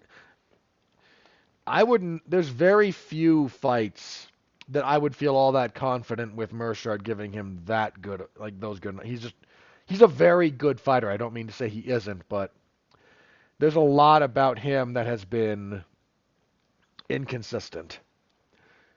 And he's demonstrated some fairly exploitable habits. I mean, he's 1-3 in his last four. Now, Krzysztof Yatko, Joe Pyfer, and Andre Petrosky. The Petrosky fight, he was doing well. I forget how I scored that one, but. And I mean, Barberina's not exactly setting the world on fire at the moment. He is on a 3-fight losing streak. In fairness to him, that's Rafael dos Anjos, Gunnar Nelson, and Mahmoud Muradov. He gave Muradov a pretty good fight, though. Yeah, I'm going with Barberina. I can understand making Meerschaert the favorite. Some of that line is designed to induce betting, and you might be asking for trouble. All I'm saying. Lightweight, Natan Levy and Mike Davis. So Levy lost his UFC debut, won the next couple of fights. He's been out since December of 22, rather, not 02. Okay, it's some medical issues. It's a decent amount of time off. Wins over Mike Breeden and Genaro Valdez. Whereas Davis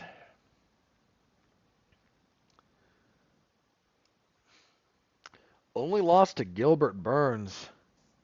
Knocked out Thomas Gifford, beat Mason Jones. He's been out for a while, too. Beat Vyacheslav Borshov. Good old Slava Claus. Huh.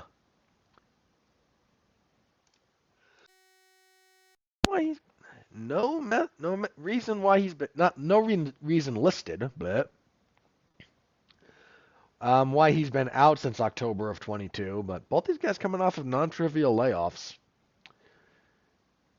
Feels a little bit like Davis here, actually. Which I did not expect. I respect Natan Levy as a fighter, but Davis might be just a bad matchup for him. So I'm going with Davis. Let's see. Women's bantamweight. Jeez, if the other women's bantamweight fight couldn't possibly draw interest, this one's even worse. Josiane Nunes and Chelsea Chandler. Just what are we doing here? Nunes, pretty decent winning streak. What, 10 overall? Only lost to Tyler Santos on the regional scene.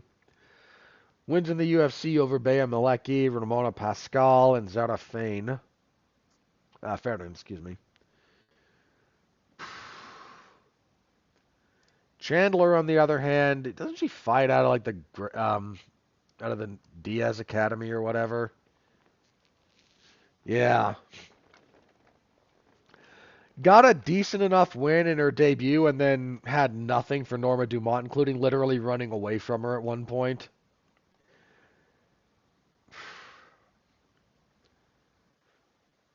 Weird fight. Very weird fight.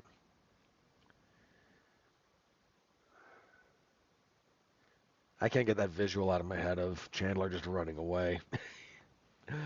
Sure, Nunes, but I don't know. This is some of these picks are the ones I worry about a little bit. Like, yeah, I don't know. Flyweight Jafel Filio and O'Day Osborne. It's not a bad fight. I mean, it's not great, but it's not bad. Osborne been a little up and down in the UFC. What is he here? 4-4. Yeah, lost to Brian Kelleher, beat Jerome Rivera, lost to Manel Kopp. Yeesh. Yeah, he got knocked out. Beat Vergara, beat Zarek Adeshev, lost to Tyson Nam, beat Charles Johnson. I kind of thought he lost that fight. Then lost. He struggled against Austria Almabayev. Whereas Filio, where are you? 15-3. A pretty good UFC. He's 1-1. Lost to Muhammad Makayev. He gave Makayev some problems, though. Isn't he the one who nearly tore his leg off? Then beat Daniel Barres his last time out. Osborne has a lot of potential, but I don't know that I've seen him reliably put it together. Yeah, that's the best version of O'Day Osborne is more than capable of winning this fight. I've just not seen him be consistent enough, so I'm going to go with Filio, but another close one there. Featherweight, Josh Culibao and Danny Silva. Culibao, coming off that loss to Lerone Murphy, got a good record at featherweight overall, though. Fought to a split draw with Charles Jourdain. Got some good wins. Tapping out Melsik Bagdasaryan was nothing to sneeze at. Lerone Murphy's a tough out in that division. Silva, 8-1. This is his UFC debut. Yes, it is. I'm gonna go with Culibao here. I'm pretty sure. Yeah. Going with Culibao. Sorry if I sound a little bit weird. I don't know what hit me over the last little bit we've been going, but something hit me. Strawweight, Corey McKenna and Jacqueline Amorim, excuse me. McKenna's one of those that had some hype coming into her UFC debut, and then been she's gotten a couple of wins, but over Miranda Granger and then Cheyenne Vlismas. They're trying to build her a little bit, and I'm not sure Amarim is the right person to try and be built against. Amarim 7-1, 1-1 in the UFC, lost to Sam Hughes, and then beat Montserrat Ruiz. McKenna's young enough that she could grow skill-wise very quickly. So that's worth considering here. Odds have this as a pick'em. You know what? That's very fair.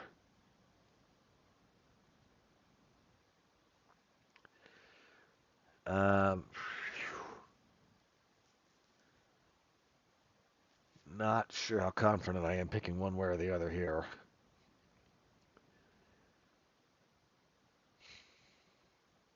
Hang on. McKenna's 24.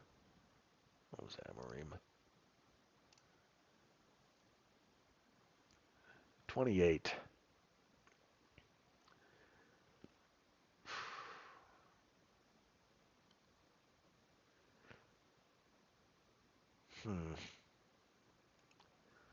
All right. I'm going to go with Amarim, but again, I am not very confident there. That's one of those coin flip fights. And what do we got here? Hang on.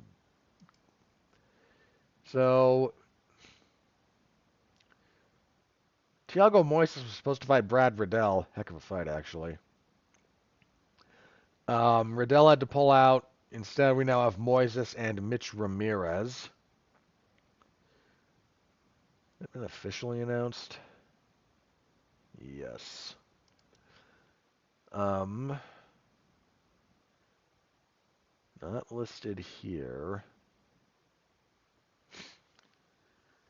I don't have a problem go. Oh wait, there it is. Sorry. Yep, there you are. Mitch Ramirez, 8-1. I believe this is his debut. Yeah, lost on the Contender Series. Won a fight after that, dude. Even just getting on the Contender Series, even if you lose, like they just call people they like who appear on that puppy mill to fill it on short notice. Thiago Moises, 17-7. He's pretty darn good. He struggled a bit in the UFC, 6-5. However, if we look at his losses, they go as follows. Benil Dariush, Damir Ismagulov, Islam Makhachev, Joel Alvarez, and Benoit Saint-Denis. Respectfully,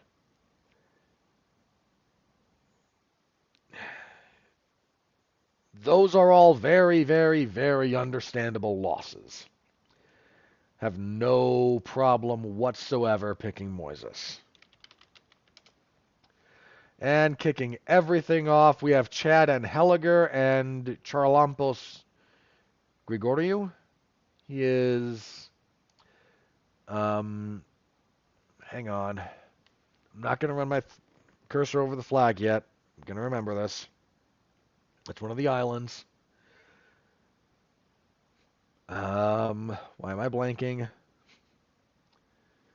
It's not Crete. Cyprus. Ha! Got it. He's from Cyprus. Again, 8-3. Fights out of Sarah Longo or Longo and Weidman now, I guess. MMA. Won a Contender Series fight. Was supposed to fight Toshiomi Kazama. He might have dodged a bullet there. And Helliger's a much more winnable fight. And Helliger, 12-7. 1-2 in the UFC. Losses to Alatong Hele and then Jose Johnson. I think I'm going to go with Grigoriou. Or however, I'm sure I'm mispronouncing that, but again, until I hear it done properly, I'm going to muddle my way through. I might have gone with Kazama, for the record. But here, Grigoriou. Make sure I spelled that correctly. Oriou. Yes, I did. All right. And that's it. Okay, picks locked in. This is another one. Like, there's some fights on here that I would avoid betting on. All right. But Saturday, MMA Zone of 411mania.com, per usual. Stop by, say hello. I always appreciate it. Okay. So let's take a moment here because this happened, and let's talk about Francis Ngannou getting knocked out by Anthony Joshua. Didn't take long. Ngannou got dropped pretty hard in the first, and then dropped again in the second, and then violently knocked out. Let me say the following. This was a waste of everyone's time. With the exception, caveat, important caveat. Both guys got paid. Fair enough. But was this a good use of one of the best heavyweights in the world in Anthony Joshua? No. No, this was not. Was this really all that helpful to Francis Ngannou, potentially expanding a boxing career? No. No, this was not. Did this sell well on pay-per-view? I don't know. I imagine it will end up doing okay, but not great. This was a waste of everyone's time. This was a guy who very clearly has not been boxing very long and does not even train at a boxing gym. With respect to the people at Extreme Couture, Dewey Cooper, Eric Nixick, that whole team, that is a wonderful gym. Eric Nixick and a few of the other guys who became head coaches there, that gym had fallen on seriously hard times handful of years ago. And they turned that thing around. My hat is off to them. They have created champions in MMA, and in the UFC in particular, but MMA in general. If you wish to box professionally, you need a boxing gym. Dewey Cooper's a very good coach. He's a very good striking coach. He could beat me up, and he could teach me more than I know. But if you're going to box, especially at the highest level, and that's what Ngannou jumped into, he jumped in there against two of the three best heavyweights in the world. If you're not training at a boxing-specific gym with a very good boxing coach, this is going to go real bad. And it went real bad. Ngannou was biting on every feint that AJ threw. Showed the same two reactions to the jab, especially the body jab, repeatedly, and you cannot do that. I've said this before. First of all, what I'm about to say is not a critique. I like boxing. I really do. You can get away with this isn't even as true as it used to be, but you can have similar reactions to feints in MMA because there's a lot of weapons, right? It's a very broad sport. You react the same way to a body jab. Sometimes you react the same way each time, or almost the same way, like 2 or 3 reactions you cycle through. Because what might come back at you if you react improperly is not always the same thing. It might be setting up an overhand right. It might be setting up a right head kick. That happens all the time. All right, left jab to the body. Then you show that, bring the overhand right. Junior Dos Santos used to do that all the time, still does, even though now he's in bare knuckle MMA, which, first of all, I actually really like. But JDS would do that all the time. You can jab low, look low to set up the right head kick. Another classic combination. You can jab to the body and then try to bull forward for a clinch or a takedown, or jab low and then go a little bit lower, snatch up the single leg. Like, there's a lot in MMA that you have to account for. There's not a lot to account for in boxing. But all that means is everything has to be dialed in. Everything has to be refined to a razor's edge. There's broadness in MMA. Part of the appeal. big part of the appeal of boxing. Here's something narrow. Now work within that. That is much more difficult. You don't have game plans. You can have multiple game plans in boxing. I don't mean to say you can't, but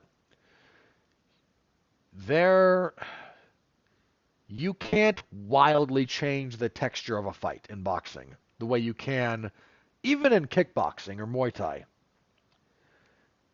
Right? If something's going real bad for you in those fights, in those sports, you have added dimensions you can try to utilize to change your fortunes. Getting pieced up at distance, let me clinch. Let me grab you around the neck and let me see how we go from here. Let me foot sweep you a few times. See how spry you are after you've had to pick yourself up after getting tossed down. Right? Even those are fairly refined sports. But there's a few different textures. In boxing, there's texture here, but it's all super refined because your weapons are limited, your offense is limited, so everything has to be right. And that's beautiful. Yeah, that's actually part of the appeal. There's a lot of guys who don't get this, especially if you come from MMA to boxing. You're used to guys having almost everything under the sun at their disposal. So you may not always pick up on how important the little things are when the little things have big, big consequences. And you've got to be with a good boxing. To anyone out there who might train, okay, just as an experiment, because I've known people. There's even people who like own gyms who do social media stuff who have said this. Guys who might do slightly more MMA focused or more like self-defense.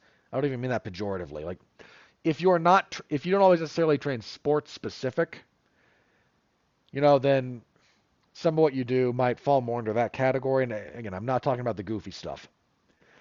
But I've seen people, I think Icy Mike, the guy does Hard to Hurt on YouTube.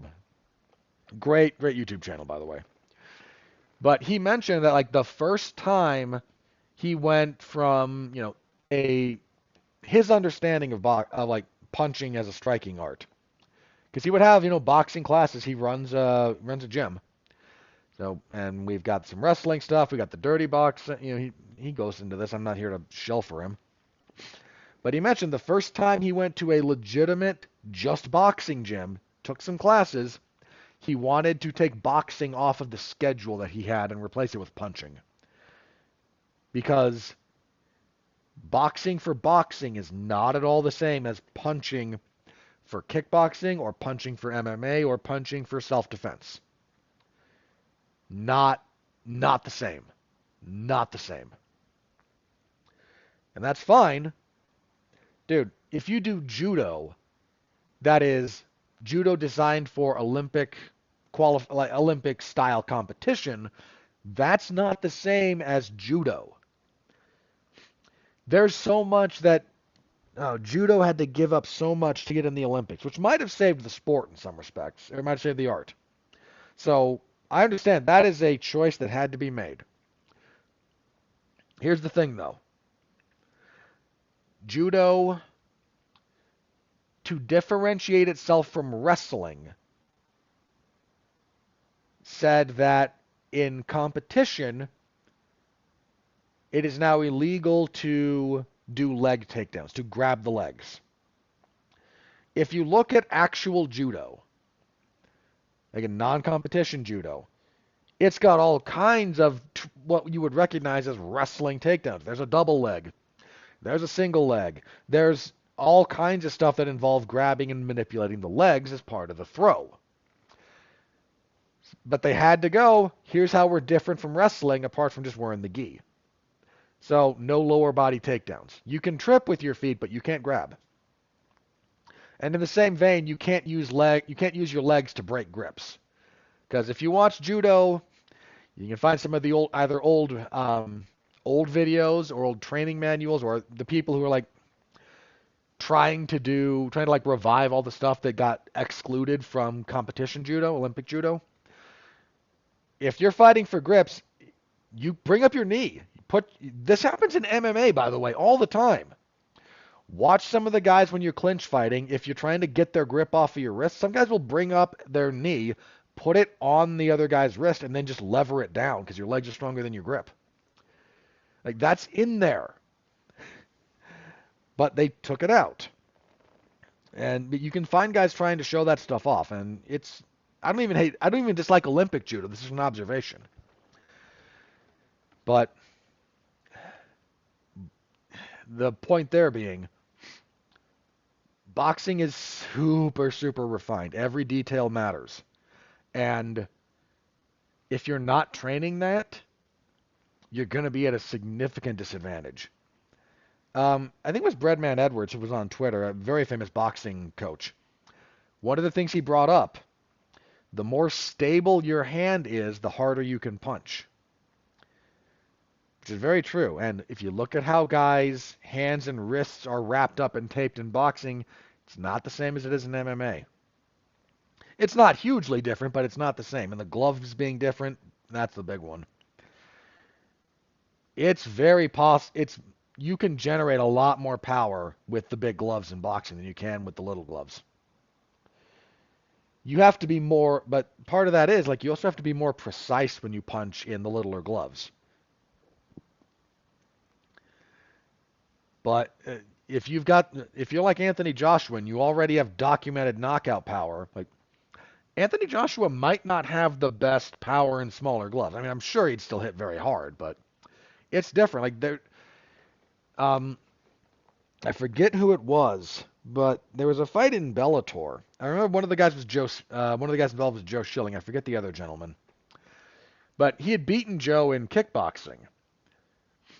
And then they were now having the fight in MMA, and the guy said, like, I'm even more confident here because Joe's kind of a big glove fighter. And it's true, like, your defense is different and your power generation is different. I don't even mean, like, oh, there's all these super detailed stuff and super secret techniques. You have more stability and more cushion for your hand. You're going to hit harder. You're going to put more oomph into it. It's why everyone, like, if you look, even when bare knuckle made kind of a return, everybody broke their hands that first time because they were used to just not having to care about where they punched. And then guys realized, oh, yeah, you got to be super specific about where and how you punch because a lot of your hands aren't designed to hit things. So you got to be careful with that or you just break them all to pieces. And to that same point, having a good chin for MMA is not quite the same as having a good chin in boxing. Which is weird. Hear me out here. You have to be more cognizant of stuff that actually is more powerful in MMA. Kicks are harder than punches. All things being equal. There's more mass there, there's more muscles there, there's bigger muscles there. You kick harder than you punch. Now, there are guys who can probably punch harder than I kick. Sure. But in general, and knees, especially if you're grabbed, you can generate tremendous force. But so having a good chin in MMA does have carryover to boxing. By the same token, one, your defense has to be tighter, and two, you get psychologically used to certain things only landing so hard that in boxing are a lot harder. So it's worth noting again, like how you brace and having a good chin for the two sports is a little different. Not bad, just different. I'm not trying to throw Francis under the bus here. He actually didn't look bad for the first like minute and a half or so of the first round. Then he did a pointless switch to southpaw, and Anthony Joshua did what you're supposed to do when someone switches without any reason, just punched him in the face. Like if you're fighting someone, especially someone who's not big on, who doesn't switch a whole lot, most of the time, unless you're fighting someone really good, they switch because they don't like what they're seeing. And if they don't like it, as soon as they switch, take the punch that should work against them and go. It's, again, especially lower level or like hobbyist level stuff. If you're both orthodox and he switches southpaw because he's not happy, what's the punch that works against a southpaw? Power hand punch. Get your foot on the outside, throw the power hand punch as soon as they switch. If the reverse is true, the reverse works as well. If they're open and they don't like it and they go closed, immediately either skipping jab or cover their jab hand with your back, step in, hard jab. Just something right away because they're still doing stuff in their head most of the time. If you're fighting, Sean O'Malley who does it easily, or Volkanovski or Demetrius Johnson or any of these like super elite guys, you're just like, yeah, I'm fluid. I'm bistantial and just I'm great out of either one. Okay, that's a whole other world. Leave that alone. Francis Ngannou is not much of a switch fighter. He does a little bit, and he would do it a little bit in MMA because MMA is more forgiving of stance switching. And he was playing around with that in boxing, and Tyson Fury kind of poked fun at him in their fight, even when they switched, because he'd switch with him. But, dude, Tyson Fury also did not take that fight as seriously as he probably should have. Fury treated that like a very, very expensive, like he was getting paid for a sparring match. Anthony Joshua treated it like a legitimate professional fight. And Joshua came in and just smoked him. Because Anthony Joshua is one of the 3 best heavyweights in the world, and Francis Ngannou was in his 2nd professional fight. And here's the other thing, though. A bunch of idiots got on Twitter, and I'm not even going to name them. Some of them have bigger followings than I do, so I would be punching up, but I'm not going to do it. This is what we mean by Francis fumbled the bag. His legacy is in tatters. Shut up. Shut up. He's still technically the lineal heavyweight champion of all of MMA. If you actually track how that title went about, Francis has it. It's his. Nobody's beating him for it in the cage. And secondly, what is this? Look, Dana White did this revisionism bull, not going to swear. When he was talking about the Poirier and Saint-Denis fight, he said, Poirier's stock went up. That's the stuff that makes you a legend. You ain't going to pay him any better. Stock going up usually comes with benefits. You can throw this rhetoric out about legacy and legendary, and at the end of the day, it doesn't make your bank account bigger. Francis Ngannou made more in between those 2 boxing matches. He probably banked $40+ million. Might even be closer to 50 all said and done, but 40+ minimum. Okay? He made more money in one of those fights than his entire UFC career combined. He made more money in those 2 fights than the UFC will spend on their total fighter pay in like half a year. He didn't fumble anything. He got generational wealth that he was never going to get in MMA. Ever. This is a business. Talk with old retired fighters. When you get them to be honest and not just joking about the good old days, a lot of them hated fighting. And they hate what it did to them. The only thing you walk away with is brain damage and your bank account, and most MMA guys don't have the second. The fact that so many high-profile MMA guys to try and walk out of this with something at the end of it go, let me go to another sport where I am colossally disadvantaged because the payday bumps up from what I was getting by 2x, if not a full decimal place. It's pathetic. But it's where we are. And there's a bunch of people who decide that I am the supreme arbiter of legacy, and Ngannou has sullied his, and he would have been so much better off staying in the UFC, getting a payday against John Jones that was, bear in mind, probably half of what he got for the Fury fight, and then taking a severe pay reduction to fight the next heavyweight guy up for more risk. Because I am a homer for the UFC for some unknown reason. This is not a healthy way to live. This is not a healthy way to live.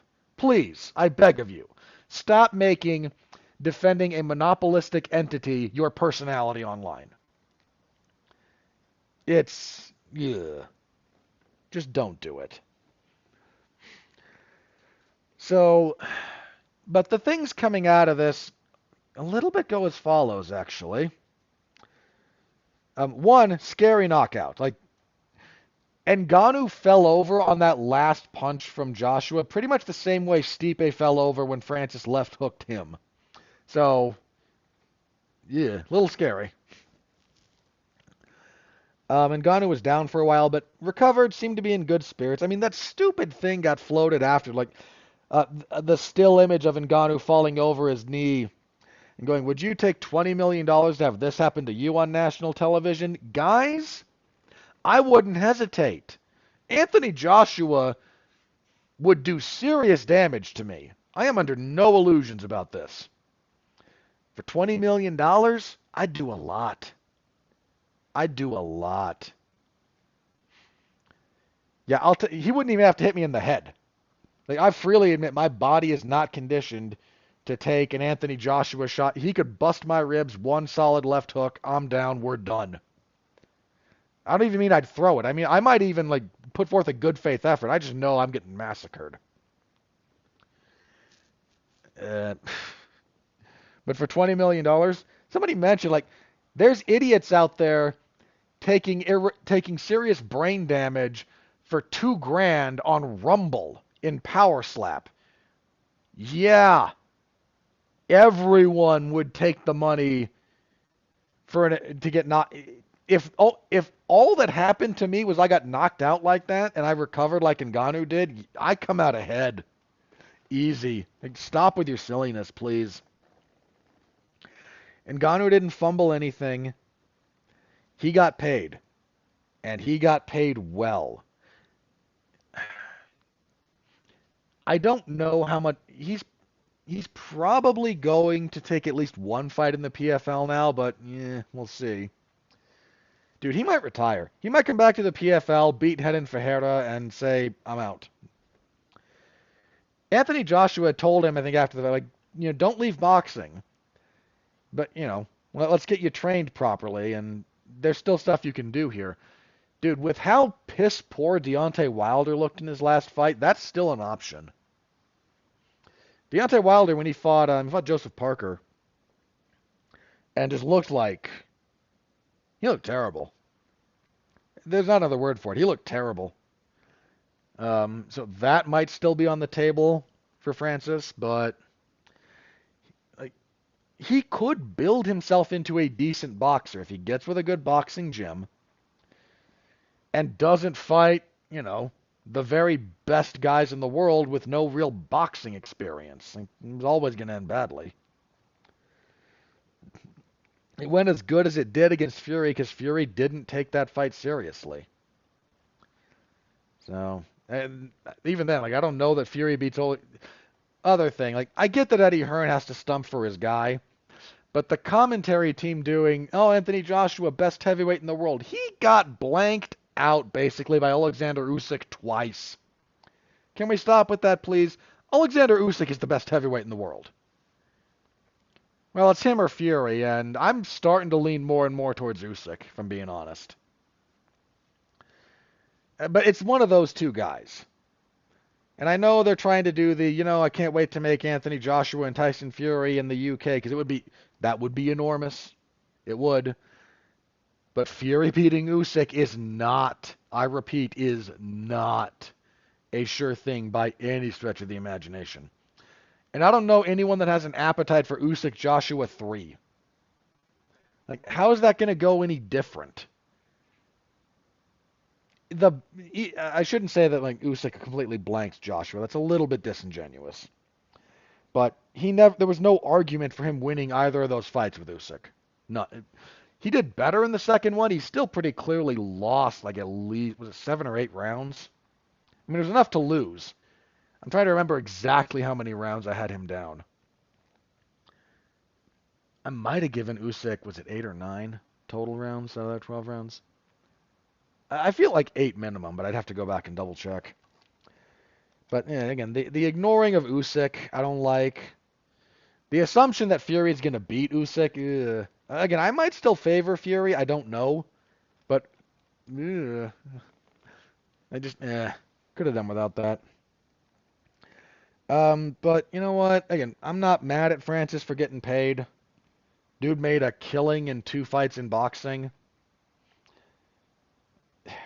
Once again, that like 50-ish million he made, I'm going to round up to 50 for the sake of ease.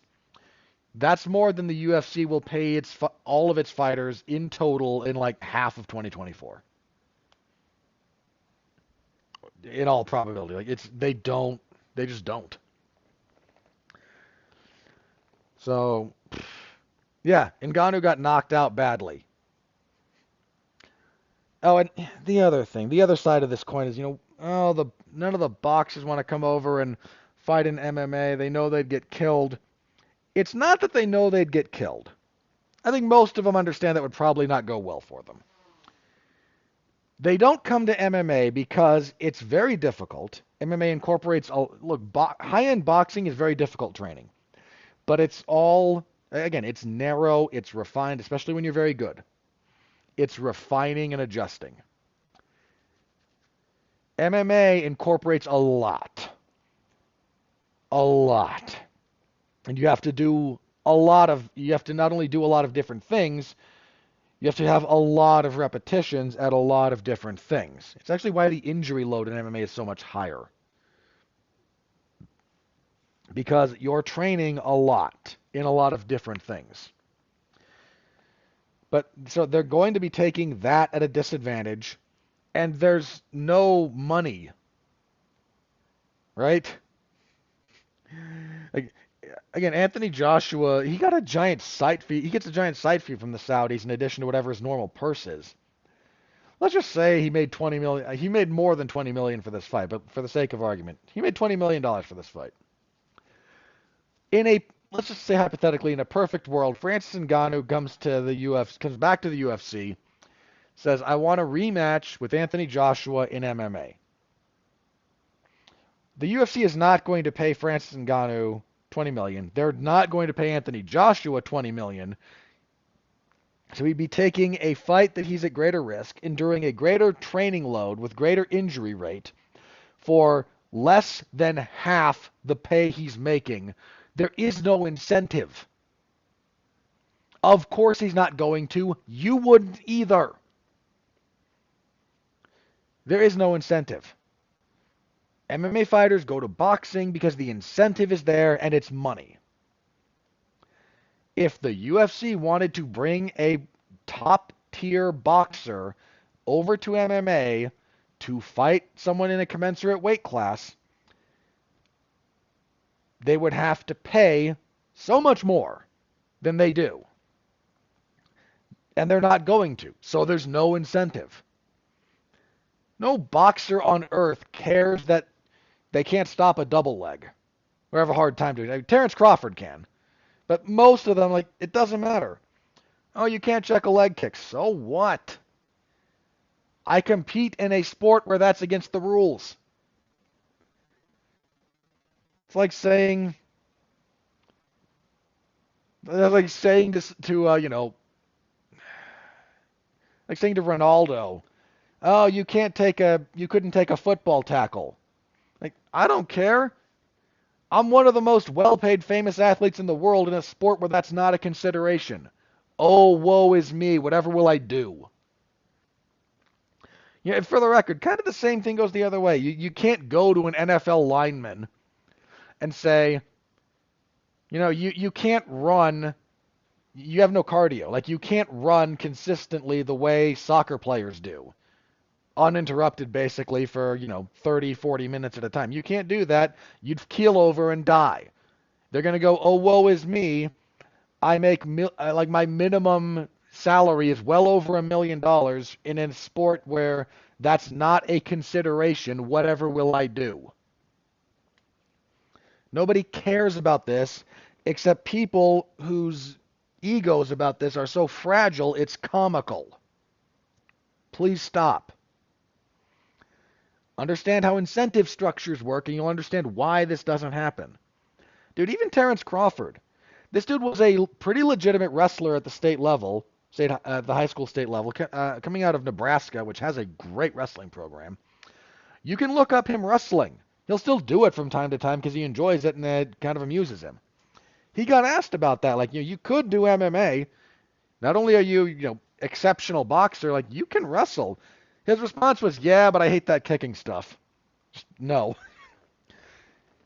Look, man, if you're not prepared to deal with kicks, he's right. Like, stay out of MMA. Kicking is a giant part of it. But no incentive.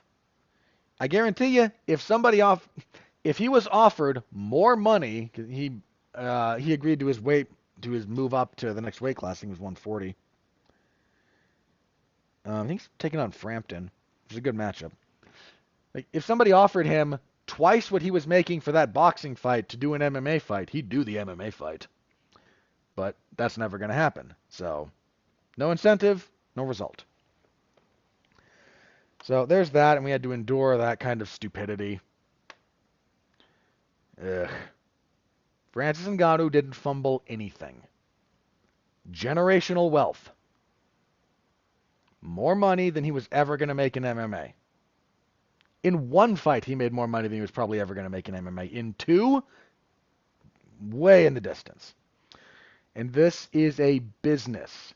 Spare me the honor code, spare me the bullshito, spare me the beating your chest about this is the closest thing to a real fight. Now, spare me all of that. The people who put their health on the line, the only ones who really matter, should only care about this as a business because that's all they get in the end of the day. How much money? Accolades from the promoter don't mean anything. Fan memory, especially in MMA, doesn't mean anything. Doesn't mean anything. We have allowed our history to go away. So it clearly means nothing. Money. It's a job. Period. Francis Ngannou got a better job offer. It's that simple, folks. All right. Well, that took a little bit. Jeez. Still got a couple of things to talk about, so thank you for bearing with me. I deeply appreciate it. Heck, my runtime for this might make Scorsese go rein it in, kid. All right. So we had some sad news in the world of MMA over the last week. Bloody Elbow basically died. The guy who used to own it sold it to a media group. I think it's GRV, something, whatever, some three-letter initials. And they promptly basically got rid of everything that was interesting on Bloody Elbow. All of the stuff on the antitrust lawsuit, a giant amount of interviews, especially older interviews. Basically anything critical of the UFC is kind of gone. And all of the staff was laid off, all of them. And they employed like an AI bot that just does aggregation. Ugh. All right. Couple of things. One, the number of people who celebrated this is just sad, bordering on tragic. Because for some reason we've allowed the culture war to subsume everything. Again, bunch of people out there going, glad it's gone, it was full of woke BS, blah, blah, blah.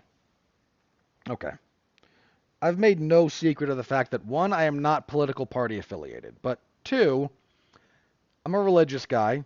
I'm a member of the Church of Jesus Christ of Latter-day Saints. And my general view is more conservative. It would align more with, at the moment, some more. I don't vote straight party because no political party actually represents the best stance on any given issue, and a lot of issues are stupid anyway, and that's a whole other thing. Not going to go into that too much here, except to say, would my worldview align with a lot of the people who work at Bloody Elbow? Probably not. I mean, there might be more similarities than either of us would think at the outset, but in general, there's going to be some differences there. But that's not the point. The point is they were doing journalism. like the only place doing journalism in MMA. And that's important. And that's valuable. And if you operate under the belief that you can that only people who align with your worldview are capable of good work, you're you are ripe for predation. You are being preyed upon. I guarantee it. That's not a looking at one side or the other thing. That is a generalized truth.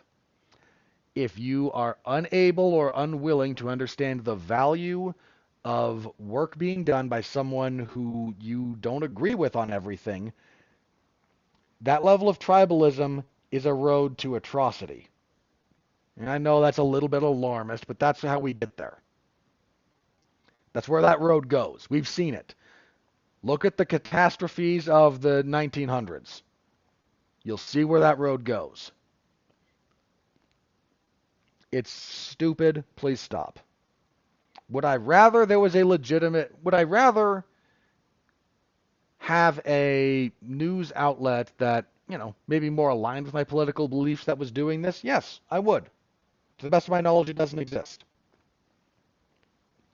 Take that for whatever it's worth about how the media and complexes work. But the work they were doing was good. They were doing quality work. They were the only ones in the MMA space doing legitimate journalism. What they're doing now over there is basically data aggregation. Now you might be about to shout at me.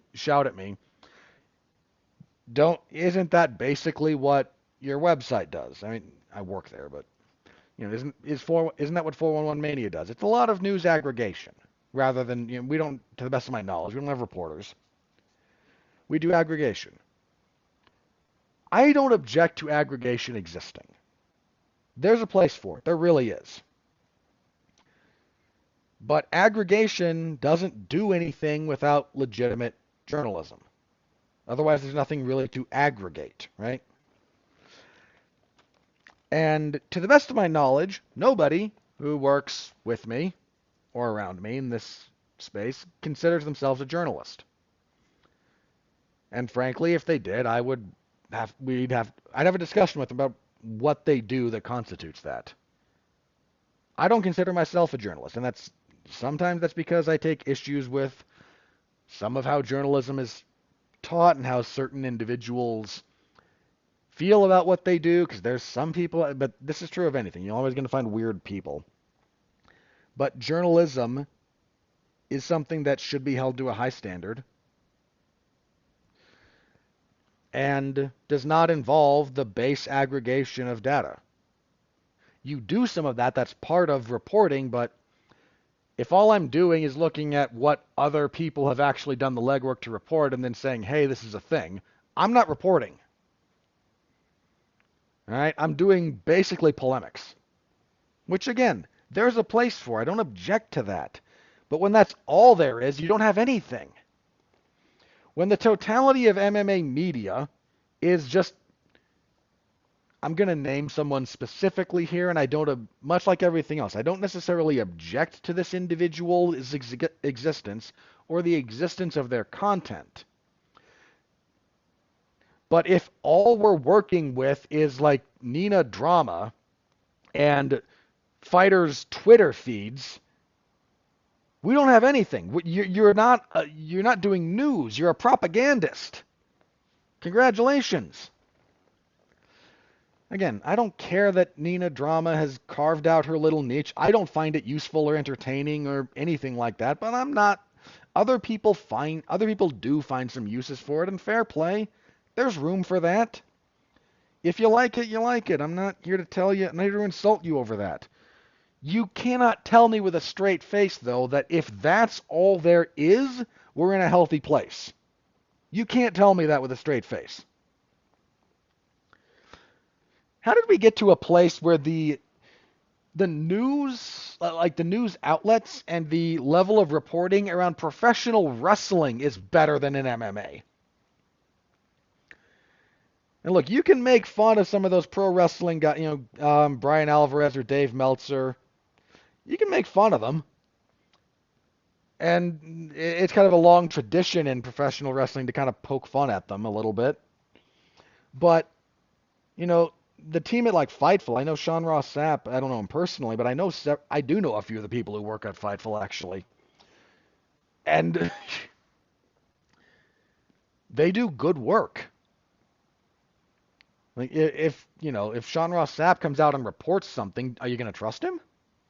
I do. I would. Doesn't mean you're 100% accurate, but he's not putting out frivolous nonsense. He's trying to effectively report on the world of professional wrestling. Who's trying to effectively report on the world of mixed martial arts? I mean that. You have puff pieces, ego stroking to maintain access. The repetition of UFC PR or the aggregation of podcast sound bites. This is not news. Not really, and this is certainly not journalism. You're operating as the UFC. We all complained for a long time. Some of you newer fans may not remember this. There was a time when a big chunk of MMA media was just PR for the UFC. We criticized it.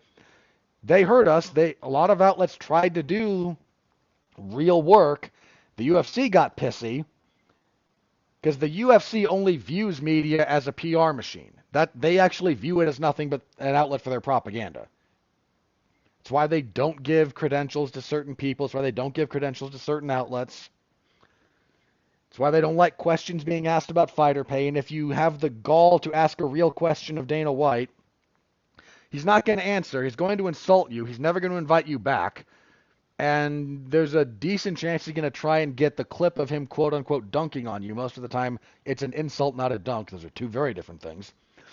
To spread on social media so that everyone else knows to get in line. This is tyrannical bullshit, by the way. Sorry. But seriously, this is... If you look at how tyrannical governments operate, the UFC is doing that. They're just a business, not a government. And the loss of Bloody Elbow's legitimate reporting is a loss to the MMA space that I'm not sure is easy to fully express. Because no one's talking about the stuff that needs to be talked about. Who's going to cover the fighter lawsuit? Which outlet is going to cover the minutia of that lawsuit and keep you up to date? Which outlet? I can't wait for Sports Kita. Sorry, I'm not trying to be too insulting here. To come out with someone looking into fighter pay when instead they just rather print BS yellow numbers about this is our projected payout. Shut up. Ugh. That's where we are. It's just where we are. I'm not saying there aren't some individual media members trying to do good work. I'm sure there are. But when a vocal contingent of the fan base is doing nothing but homerism for the promotion, at the expense of fighters too, by the way, and when fighters are incredibly thin-skinned to anything they even perceive as criticism, then they start towing the line about media. And bearing in mind that large-scale journalistic and news institutions over the last 6 or 7 years, actually probably longer than that, call it 8, just for the sake of rounding, over the last 8 years, a giant number of media institutions and journalists have shot their own credibility in the foot, and in some cases only the foot if they're lucky. You've created a terrible environment. And I hate that so many journalists did this to themselves. And there's a handful that, not to drag this up, but when You have a reporter standing not too far away from a visible burning building, and your Chiron, sorry, that's the rotating thing, but like you're under the reporter highlight is fiery but mostly peaceful protest when we know there are riots going on. No one can take you seriously anymore. You did that to yourselves. When that level of when people started reacting to that, they then started in some cases even unfairly painting a lot of people with it because a lot of journalists got high and mighty after that. And again, this whole thing spun itself up. It absolutely a lot of it was self-inflicted, and then because it started off self-inflicted, a lot of people decided to inflict more from the outside, and it just got ugly. And now we're at a point where what passes for MMA news is nothing but the basest aggregation of stupid, irrelevant content. We are not better off for Bloody Elbow going away. We're not. Not you, not me, not anybody.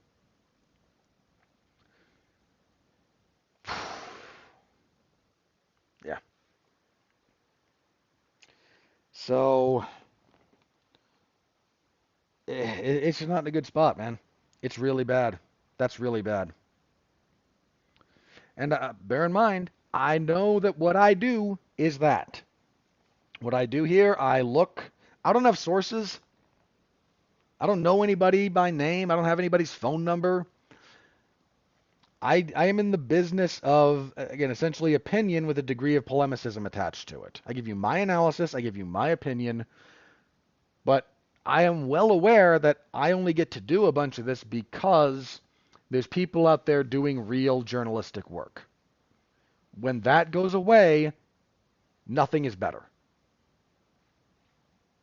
I don't mind bad journalists getting kicked to the curb, for the record. Like, I am definitely of the opinion that you should know the ethics and the standards that you should be operating under, and when you violate those, go away. But there is a degree of truth to the fact that journalism is important. Too many people got big heads about that, and to them I say piss off. But that is an important job. That's an important activity, and it needs to be done with quality and with good ethics and with editorial support that does not care that you're producing stuff that is adversarial to entrenched power. That's what you're supposed to do. And nobody in the MMA space anymore is doing adversarial journalism. Nobody is doing anything other than regurgitate what the UFC wants them to say. There's a handful of people for whom that's not true, but in general, that's what it is. That's all ESPN does for them, and all the other organizations, well, not all, but you guys get my meaning. Heck, even a lot of the other more legitimate MMA news sites out there, we're frequently like sourcing reporting done at Bloody Elbow. You know, Kareem Zidane talking about how so much of MMA is courted or allowed sports washing from these horrible people. Ugh. Nobody's going to talk about that. Almost nobody's going to talk about that. Again, who's actively covering the lawsuit? This is a giant deal. Who's actively covering it? A bunch of people will write, 150-word fluff pieces when an actual verdict comes down. But until then, no, like nobody's going through the evidence. Nobody's going through what's been disclosed. Certainly not the way John Nash was. And it's a mess, and it has made everything worse. There's so much history that just got lost too, man. So many fighter interviews from people who don't fight anymore, who nobody, if you weren't around, nobody knows. And there's less and less people around who were around back then. It's just sad, man. It's just dark. It's a dark day. It's a dark day. And that's a depressing note. Hey, do you think I can top it? Because we got one more news piece to go over before I check Twitter. And I think I can top how depressing it is that Bloody Elbow's gone. I know the site's still running, but they're gone. They're generic content aggregation mill. They're nothing anymore. Nothing. There's nothing they do that others don't do better. But in the realm of depressing things, 59-year-old Mike Tyson has agreed to another boxing match. He'll be taking on Jake Paul. It'll be streamed on Netflix July 20th. I know too many people who are being stupid about this. The number of people going, oh, Mike Tyson, he's going to knock Jake Paul out. Like, I'm not saying that's impossible. I'm really not. But to support this, y'all are circulating clips of Tyson from like 3 years ago when he was getting ready for that weird exhibition he had with Roy Jones Jr., right? And he admitted that even doing that training and some of those pad work videos, like that seriously laid him out because he's almost 60 at this point. He's got a mountain of sciatica issues. He's had a bad back forever. And this guy's going to beat Jake Paul? Look, Jake Paul is not the world's best boxer. I don't pretend that he is. But when you're 30 years younger, right, you kind of know what you're doing. Mike Tyson might have a heart attack in that ring. I'm only half joking about that. I get that the mystique of Mike Tyson has persisted long past the point when it was true. I really do. There's a lot of people out there that are just trying to pretend that Mike's still got a little bit of that magic, and because they don't like Jake Paul, and I'm not telling you to like the guy, that this is going to go well for Mike Tyson. I don't dislike Jake Paul the way that a lot of people dislike Jake Paul. I don't pretend to be a fan. I try to treat him fairly. I'm not going to pretend that I'm not going to have some kind of slight rooting interest in favor of Mike Tyson clobbering him. But I am going to say that I don't find that all that likely. But we'll see how that goes. Again, Netflix, July 20th. Going to be a little bit of a Netflix getting into the live streaming space because they're going to be the home of WWE Raw starting very soon. Domestically, and I think they're picking up SmackDown internationally. Going to be very curious what kind of live numbers they can draw to live streaming because that's not normally been their bag. But streaming is one of the few places that might be able to equal some of the monetary necessities of different sporting entities when TV rights are not necessarily going up. We'll see, and I'll have to talk about that after it happens, so hooray. Alright, so on those two depressing notes, let me check Twitter, see what's happened. If nothing new is out, we will do plugs and get out of here. Nothing new, so plugs. Last week, myself, Mark Radulich, and David Wright got together and we reviewed Dune Part 2. It was nice to talk about a good movie.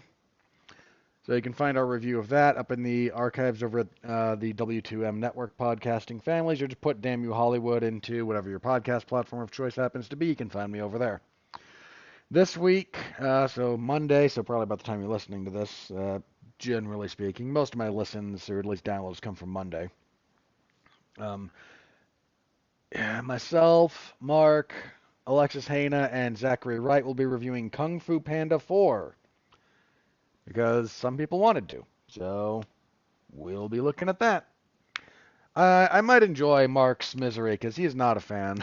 He's not really a fan of these. But we'll take a crack at it, so tune in for that. My usual spate of professional wrestling coverage, of course. If MLW puts something up, I will do that. Otherwise, WWE SmackDown on Friday. UFC on ESPN Plus 97 on Saturday. And then we will be back here to... we'll be reviewing UFC on ESPN Plus 97 and previewing UFC on ESPN 53. They're still in the warehouse. But what do we got here? Main event of Amanda Hebos and Rose Namajunas. Rose trying to get that flyweight run going, okay. Cameron Simon in the co-main event? That can't be the co-main event. They just won't do it. Not that I think it's a bad fight, but stuff has to have been moved around. What else do we got? Billy Quarantillo's fighting. Good. Billy Q's fun.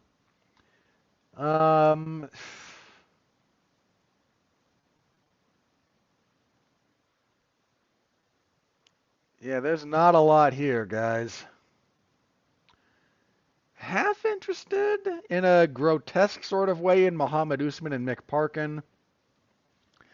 Edmund Shabazian desperately needs a win. He was going to fight Dushko Todorovic. That would not have gone well for Shabazian, I think. Now he's fighting AJ Dobson. That's much more winnable. Oh, there's your co-main event. Heavyweights, Justin Taffa and Carl Williams, because of course they are. It's not announced there officially. Again, that fight...